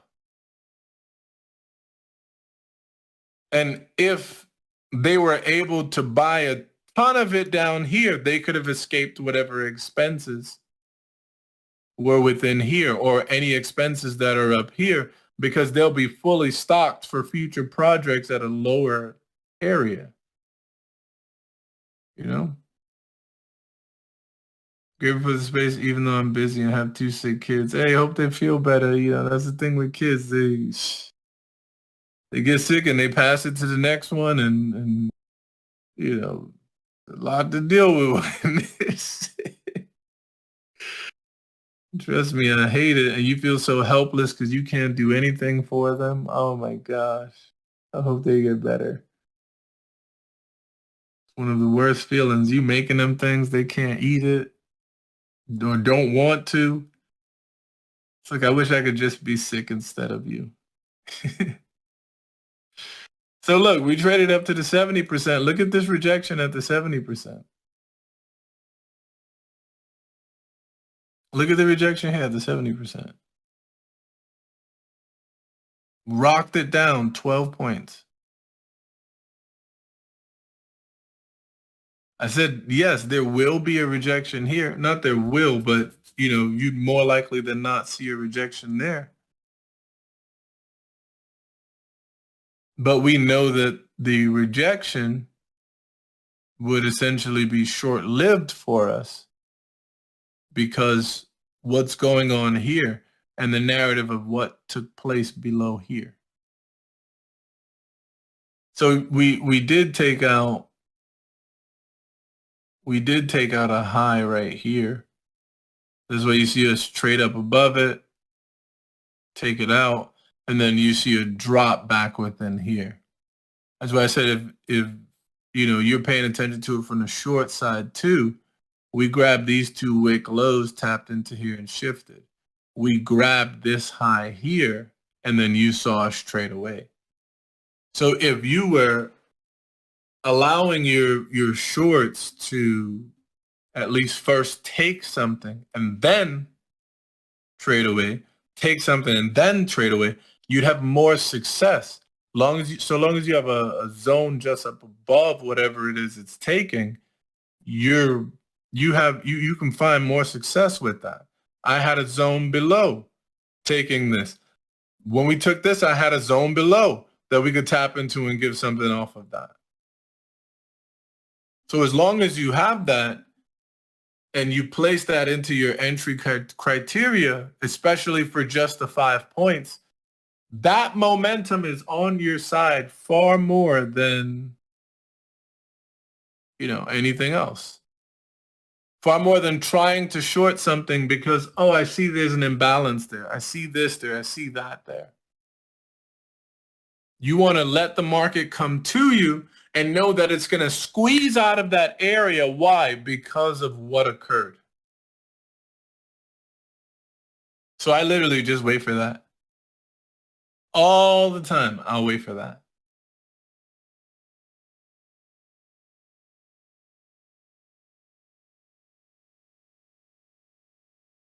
So able to make money scalping. Love that. Love that.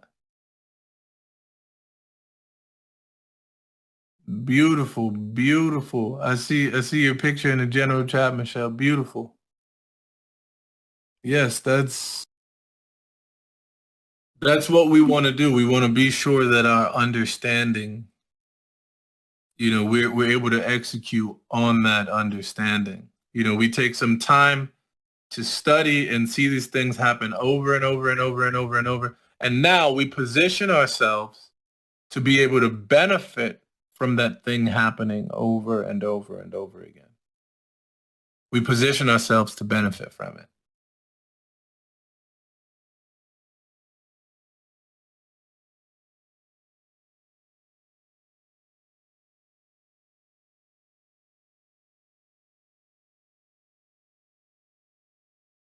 So this is nice. You see after we grab that high, you see the momentum that takes us down. And mind you, this is an imbalance here that we traded out of. And what do we know about the imbalances that we've traded out of and it's broken some sort of structure to the downside? We know that they provide a retracement into what? A continuation to fill the rest of the imbalance. So there's all of these different things, all these different tips and tricks and all of that that you could use to trade with. But the number one thing that you want to pay attention to the most is structure. And even though I know where structure is at, I'm waiting for the market to come to my area in order to take that high probability move. So I have structure, I have narrative, and now I need to focus on the entry. This is the current structure, but what's the narrative within that? Okay, here's now the narrative within that, and now I got to find a way to execute. I told you the easiest ways to learn how to execute is understanding where we are within a range. So if you guys leave the trading aspect to when we're on here and you guys consider utilizing the learning aspect for when we're not, and not try to trade outside of this, it's literally gonna, get you to your goals a lot faster. Even though you don't fully get this or fully understand it, you'll still be able to make some money while you're building a skill. You're still able to make money while building a skill.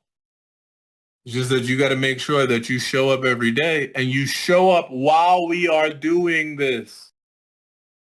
Stop showing up after the fact. Stop showing up and finding out if we have a video or whatever it is. Execute on stuff we are marking up. Ask questions, post charts. Those things are super important. So, I hope you guys were able to learn. I told you guys I passed that other challenge, so you got to buy another challenge now to pass. I'm going to look into some of that. So I'm going to be doing a lot of research right now. I probably won't be posting for the rest of the day. But we'll be back here again tomorrow. To be able to go through this. We'll be back here again to go through the rest of this. You guys just got to make sure that you show up and you take in the experience, write things down, write it down. And then in your own spare time, go and back test it. You may not like Asia's volume, cool. Back test London and New York's volume. You're going to see the same stuff no matter what day it is. Oh, and by I forgot to mention to you guys, on NinjaTrader, if you use if you use the playback tool on NinjaTrader, you can actually take entries with stops and all of that. You could, with limits, all the different ways that you're using to trade with NinjaTrader, just go to playback and you can go back, a couple weeks on a random day and you could actually take trades within that playback. So consider back testing with the ability to take trades, and that'll help you too. But again, I'm going to go look at what these accounts are, how to trade them, how to use them, see the difference between the two, the one with the daily loss limit versus the one with intraday, see which one is more beneficial. And then, we'll probably just take that challenge for the rest of the week.